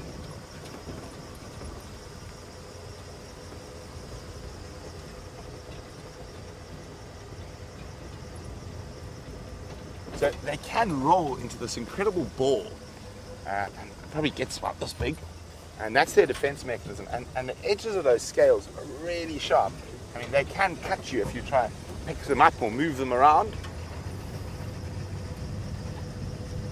Okay, we're in pangolin country, Dave. Looking left, looking right, looking left, looking right. It could have moved. All this area is really good for it to feed. Those particular ants are very fond of open ground. They are quite terrible creatures. They're called pugnacious ants. The obvious reason that they are very pugnacious, and they tend to maul you. So he was around here, just to check. You never know, he might have come back, he might have gone that way. I'm not seeing anything though.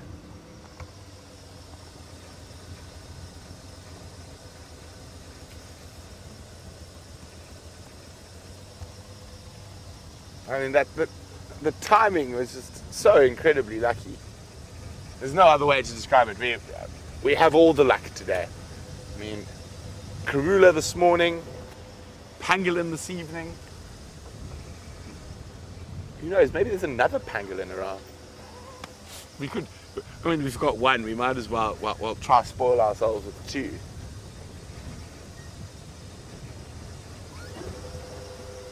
Unfortunately, I'm not seeing it. It doesn't look like it was where it was.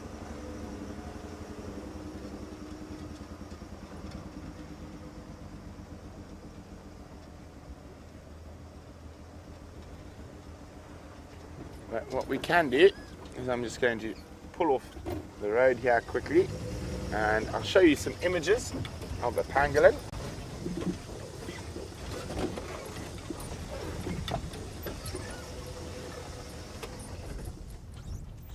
Okay.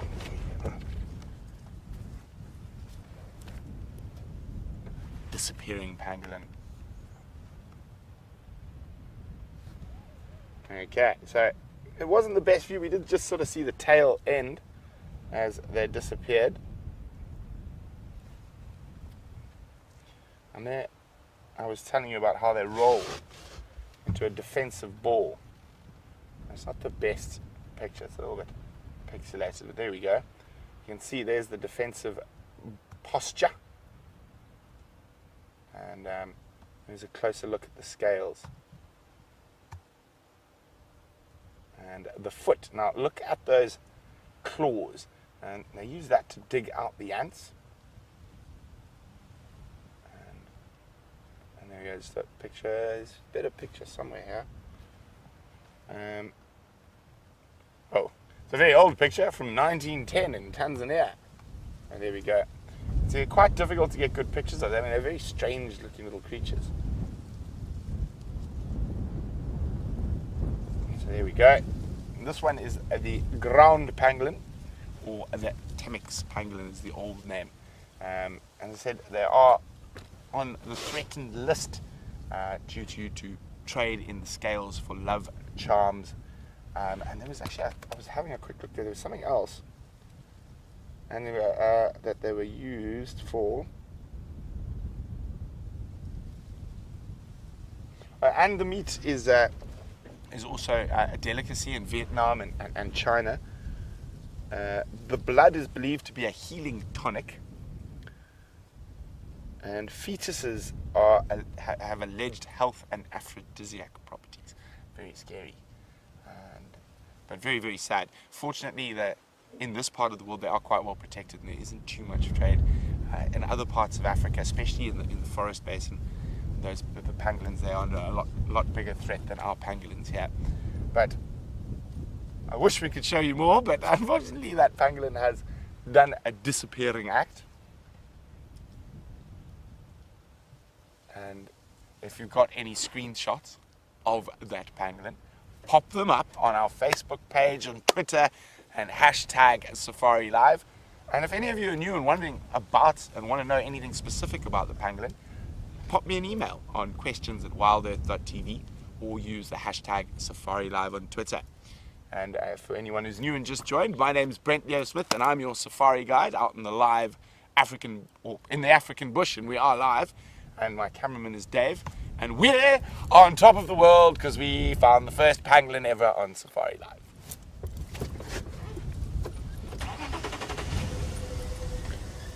I'm quite sure Commander Bond, James Henry, is muttering away to himself on the beach somewhere. I won't lie. I may or may not have already sent him a picture of it.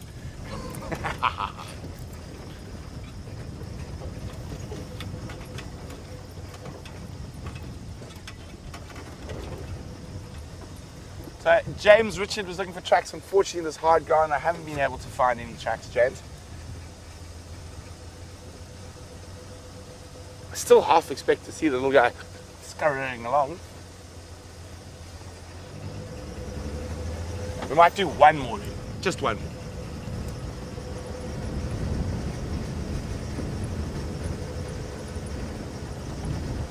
So while we throw caution to the wind and do one last loop for pangolin, let's go see what Jamie's up to.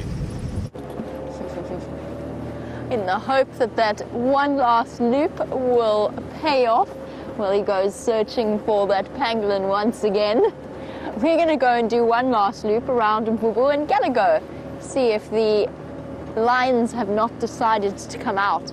From what I can hear from the update about those tracks, it was a male and a female, so probably a mating pair, quite possibly, well most likely, one of the Birmingham boys and one of the Nkuhumas.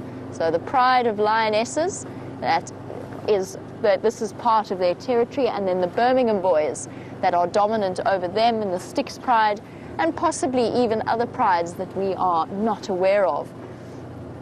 We're going to head across in that direction and see whether or not they've decided to pop out there.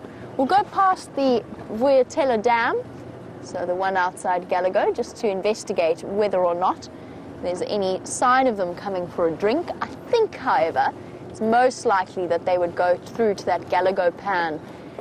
Now within that block there's a network of drainage lines that crisscross all the way through, and that's one of their absolute favorite places to hang out. And in fact, I was secretly hoping that that pregnant Nkuhuma lioness might decide to have her cubs there. It's the perfect hiding spot. It's a place where Karula very often apparently liked to have her cubs. And there was some very playful banter on the Game Drive channel while you were with Brent about the age of those particular tracks. We were talking about the rain and how they help to age tracks.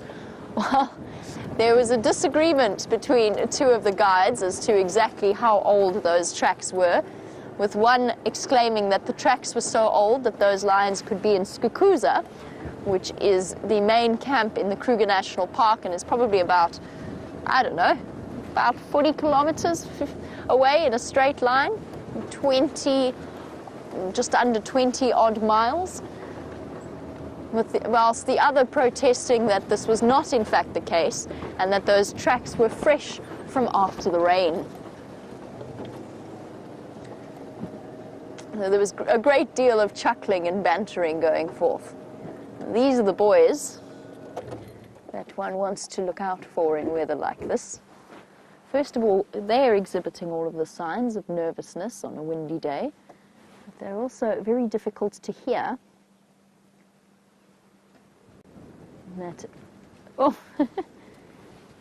Pushing through, disrupting the drongo, and waddling off.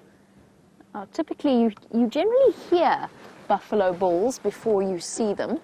Sometimes you can smell them, but it's the oxpeckers that give them away. But as I said, on these windy days, not always that easy. And as we come through in this beautiful sort of evening light, you've got more zebra. We're not going to linger for too long with them, I don't think. We'll see if we can't get to where those lion tracks last were before we lose too much light. Two little ones. the second herd obviously is split away from the herd we saw at Impala Plains. They're having a good snuffle around. And the one on the left looks particularly round, rotund, even for a zebra. And I suspect that might be, in fact, I'm relatively certain that's due to pregnancy, just from the way that she's waddling along. I say even for a zebra, of course, because all zebra have round barrel-like bellies. Yeah, I said we're not going to linger for too long. It's just because I want to get to, it's the perfect time if there are lions hiding out and about. Oh my goodness, try and get my hair under control. It's the perfect time of day on a chilly evening, windy evening for them to be wandering about. Oh, but we are going to stop for some animals that are truly not appreciating this weather. Dwarf mongoose feeling very cold and sorry for themselves. And it's almost bedtime. Most of them dashing for the safety of their termite mound burrow. Yep. Today is definitely not a day to linger outside.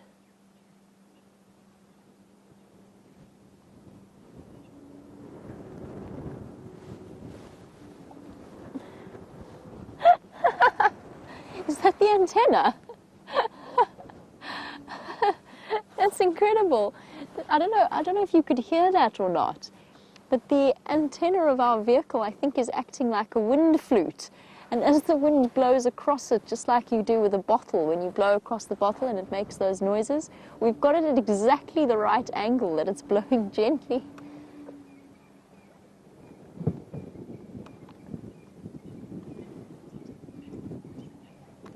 Can you hear that?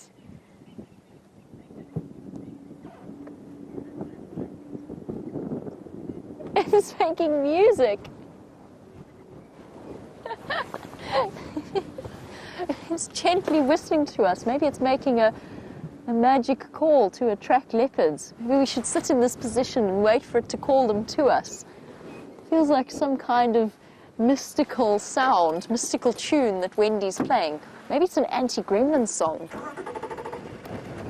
That's interesting. That's a first for me. Must have been exactly the right angle that we parked at. Playing us musical tunes to accompany the evening.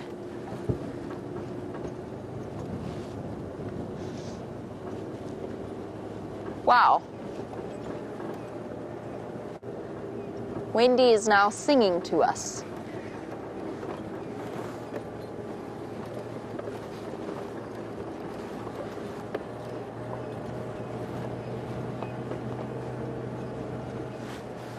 And I do have to wonder whether or not this is going to mean more rain, or if it's just the tail end of the cold front.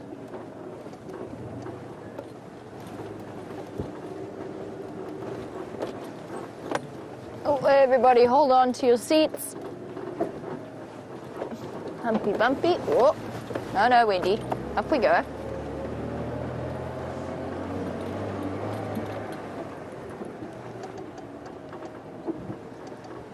There we have another one of the trees we were talking about earlier as we slowly go underneath this gorgeous jackalberry tree. We chatted about its seed dispersal methods earlier, and maybe with those baboon troops around we might be seeing more and more of them hanging about close. That would be a perfect place for a baboon to hide.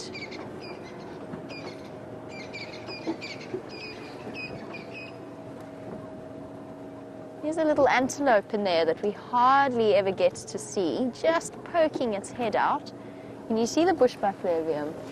Hiding in that drainage line, just on the wall. Where is it? Maybe a little bit down to the left. I'm just trying to see from your perspective. Oh, you got him. There you go. This is for James Richard, who was asking about bushbuck, or asking to see bushbuck. There you go. Hands down, I think, my favorite antelope in this area. They are just such gorgeous little things. Wiem had a couple living outside his bedroom at one point. Are they still there, Wiem? They still come by? Oh, there's elephants living there now. Ah, they've chased the bushbuck away. A little bushbuck female with that beautiful pattern of dots, almost like a constellation of stars on their fur, and that rich ochre colour of their fur around them.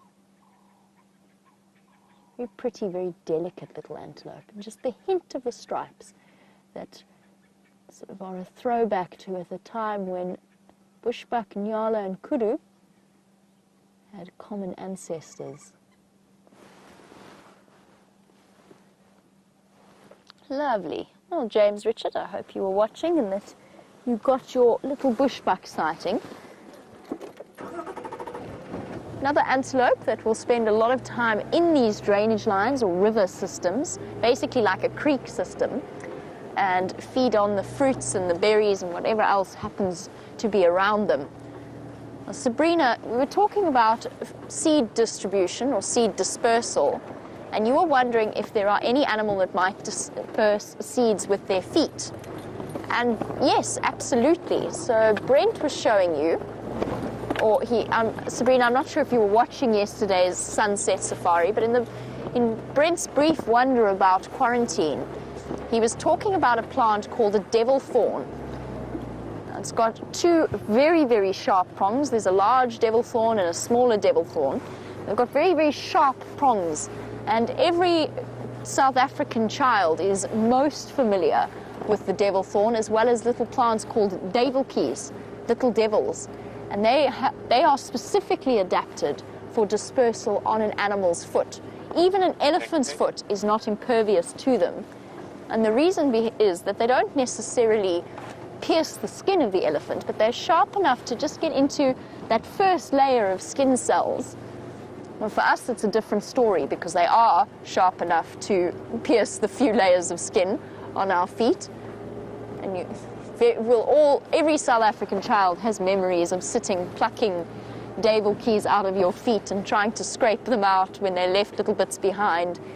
But those are types of plants that are adapted to be stood on and then dispersed in that method. Now, another clever little method plants have come up with.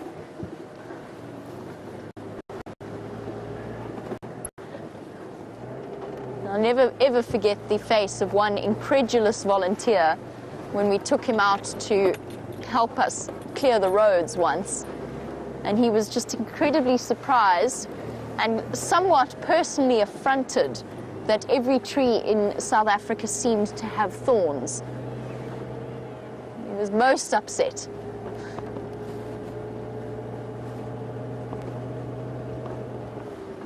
But of course, there's a whole wide range of adaptations or adaptions that the plants have to utilize in response to being fed upon. And yet they don't work. Maybe they do in terms of deterring some of the smaller species of antelope, but a buffalo thorn, a sickle bush, anything with those really spiky, horrible thorns, a knob thorn. We've spoken so much about the fact that a giraffe or an elephant doesn't seem to even notice the fact that what they're eating has thorns, or spines, or anything of the sort.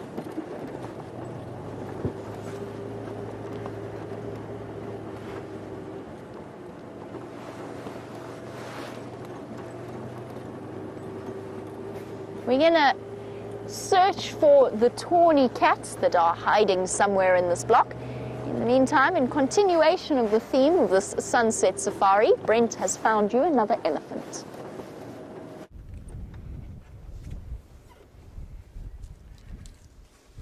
Found a small breeding herd of ellies.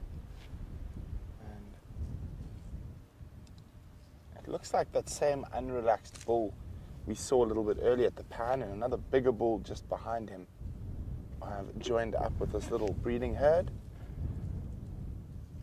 There could be some more in the bush that we're not seeing. They're slowly moving out into this big open area. It looks very much like the bull we saw a bit earlier.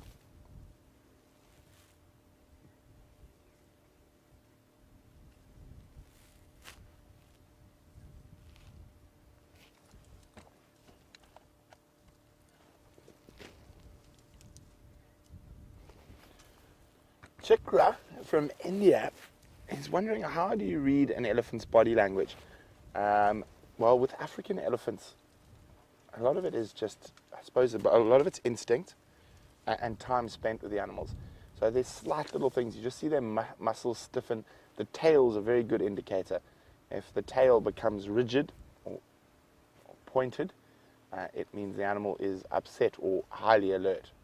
So you can see we've stopped quite far away from these ellies, and you can see the tails are hanging loosely, and they are in no means worried about us.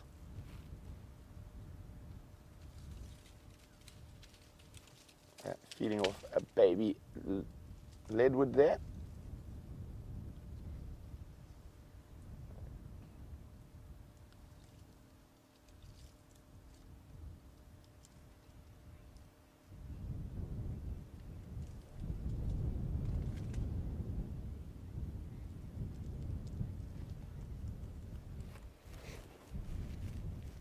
Hi, Gracie. Gracie said she had a sad dream about the Eddies last night and cried a lot. So she's very happy to see them today, to see that they're okay. And you can see Gracie, there's the little one. He's happy. Maybe he's a bit cold in this wind, but you can see the Eddies are all fine and all good.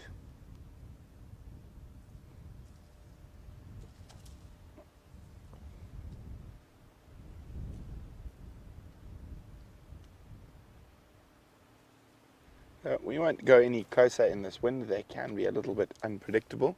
At the moment this herd looks very relaxed, but still they also are mobile north across into Incoral, but we will stay with them as long as we can.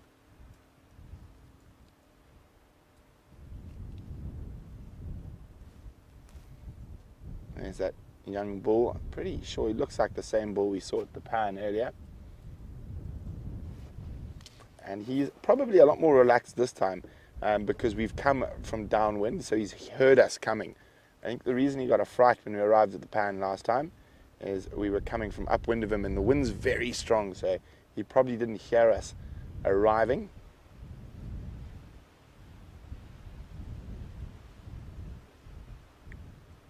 Hello, little one.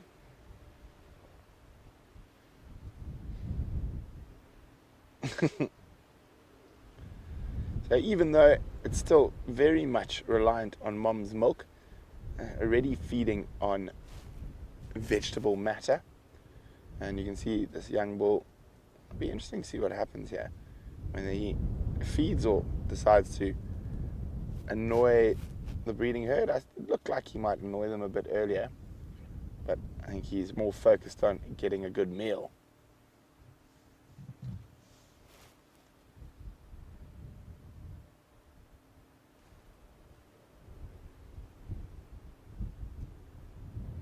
I don't know if you guys can hear that wind buffeting. Really cold wind coming from the south.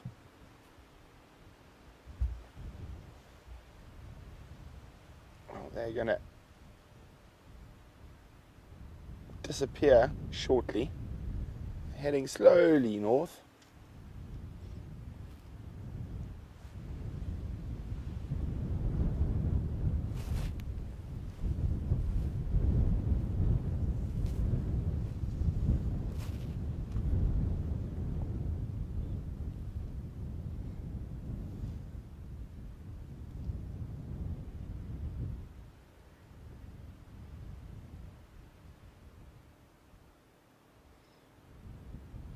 So we're going to leave those ellies as they move further into Incoral. And I just want to have a quick check along the northern edge of Cheetah Plains. Maybe Mr. Q is going to pop in for a visit.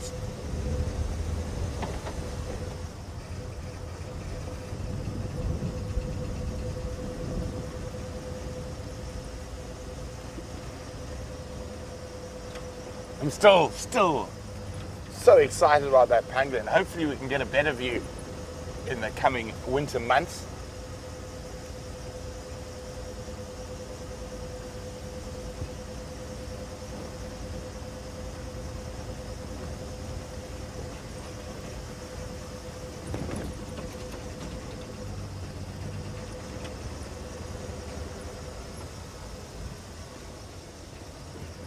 So this is the area quarantine's been moving in and out of.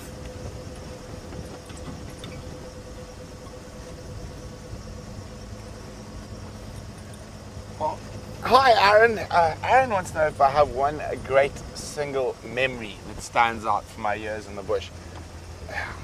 Definitely not one, but thousands, Aaron. I think probably the most poignant memory, and probably the one that set me on the course I've been on most of my life, is my first memory. I thought I saw something on top of that termite pile. Yep. And it is my first memory. I was about 2 years old, and we were up in northern Botswana, and my parents, grandparents, and friends of theirs had stopped at a waterhole, and I think it was either Chobe or Moremi National Park in the vast Mopani forest. And me being me, turn your back for 2 seconds and I'm gone at that age. And they sort of turned around and they'd stopped, and there was a big elephant bull, a massive elephant bull, having a drink at the pan. And my dad turned around and noticed there I was, about 4 meters from the elephant, having a conversation in gibberish, of course, at the elephant. Wow, wow, wow, wow, wow. And I just remember that elephant. And it's probably because I got hiding afterwards. So my dad managed to walk very calmly up to this big bull elephant, pick up his 2-year-old child, and walk away. The Eddie didn't do anything. I got a smack for being naughty, and that's probably my first memory, and it probably has a lot to do with where and how I've ended up now and what I've done over the last however many years in the bush.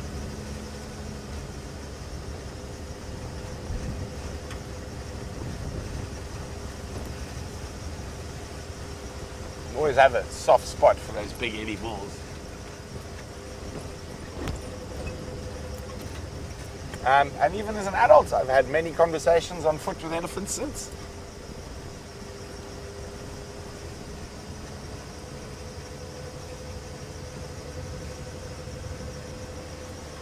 Ooh, I think it's time, Dave.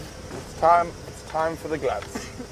It is bitterly cold this evening, but who cares? We saw pangolin.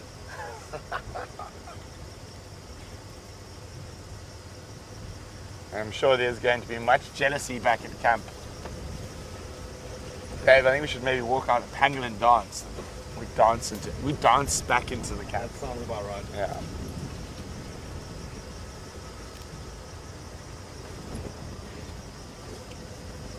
So we're now still on a high from the pangolin, of course, but now we're hoping for a bit of leopard luck. And we just keep missing quarantine when he's in this area. I'm hoping this evening will be a bit different.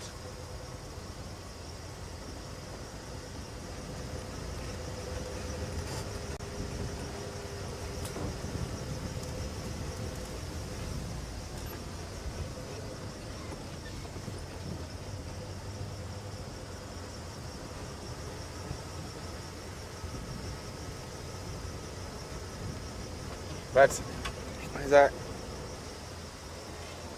even though it's really cold, it's still very beautiful out here. But it's on days like this, it reminds me of an Ernest Hemingway quote. And Hemingway is one of my favorite authors. And he says, "I never knew a day in Africa that I wasn't happy." Now that's an incredible thing for a deeply troubled man. He was a deeply troubled man, Mr. Hemingway.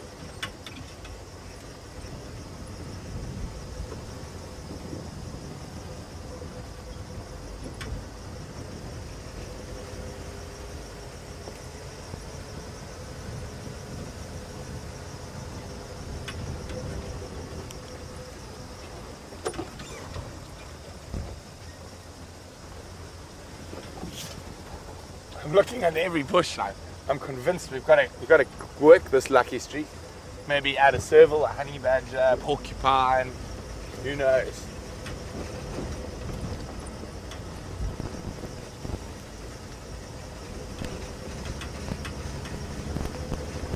I think Art Fox, the next big one.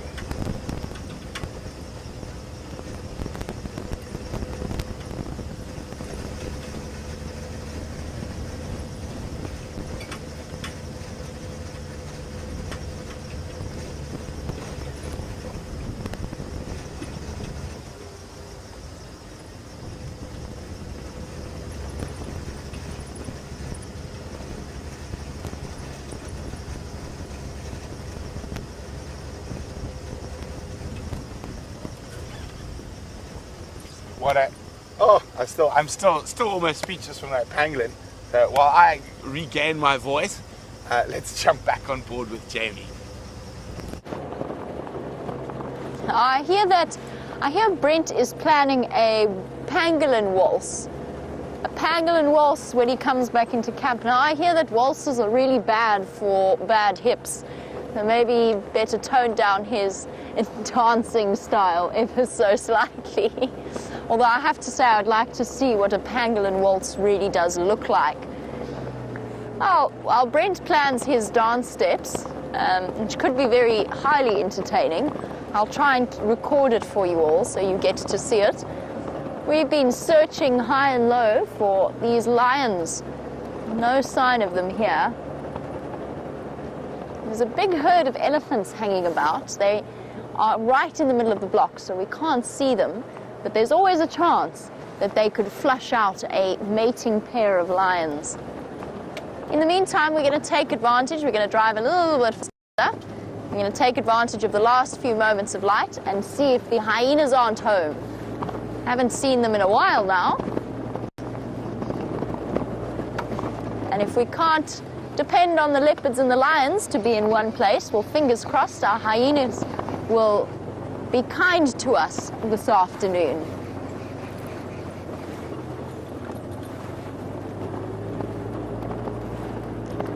Oh, we're racing the sunset here, though.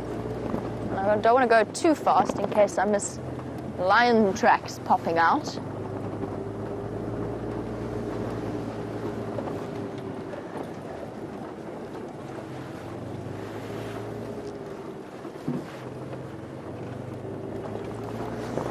And then, of course, we've still got the darkness to look forward to, and who knows, we could waltz in doing a caracal dance or an aardvark dance. Might not be quite a pangolin dance, but it will certainly come in at a very close second. Viv says he'll settle for a leopard dance. I'll find you a leopard at some point, Viv, I promise. They've been shy recently, very camera shy.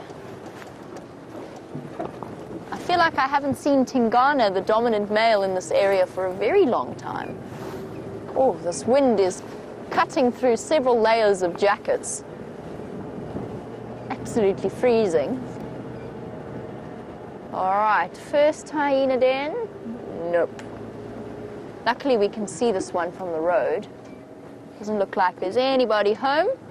We can't linger. We have to race light. And then we'll go back again to where the lions were and see if we can't find them there as it gets dark.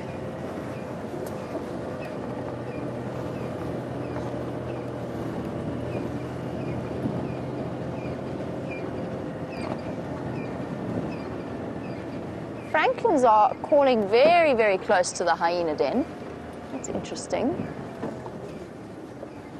Our francolin have a very close association with predator den sites, particularly those of wild dog, but the same could be said for hyena as well. And what they'll do is they'll hang around and actually pick up and tidy up the scraps, because although a francolin is a seed-eating bird, it is not above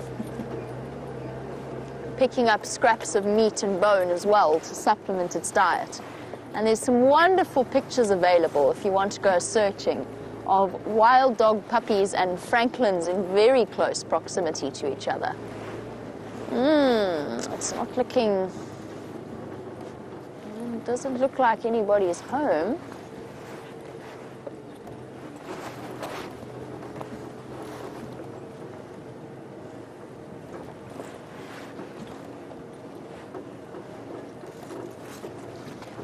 Interesting question from Lael in Washington, giving me a little bit of background, interesting background into stuff that happens, or the legality in the US of keeping bird feathers, and apparently only Native Americans can keep the feathers of eagles. And she was wondering whether or not there are any laws in South Africa to prevent the shooting of birds or the collecting of feathers. Ah, there is somebody home. Goodness. Completely hidden there. Hello, what have we got here? Lael, let me just finish off your question before we start chatting about the hyena. Oops, I haven't taken my foot off the brake. Lael, there are protected bird species. The endangered species are protected by law. I'm sorry.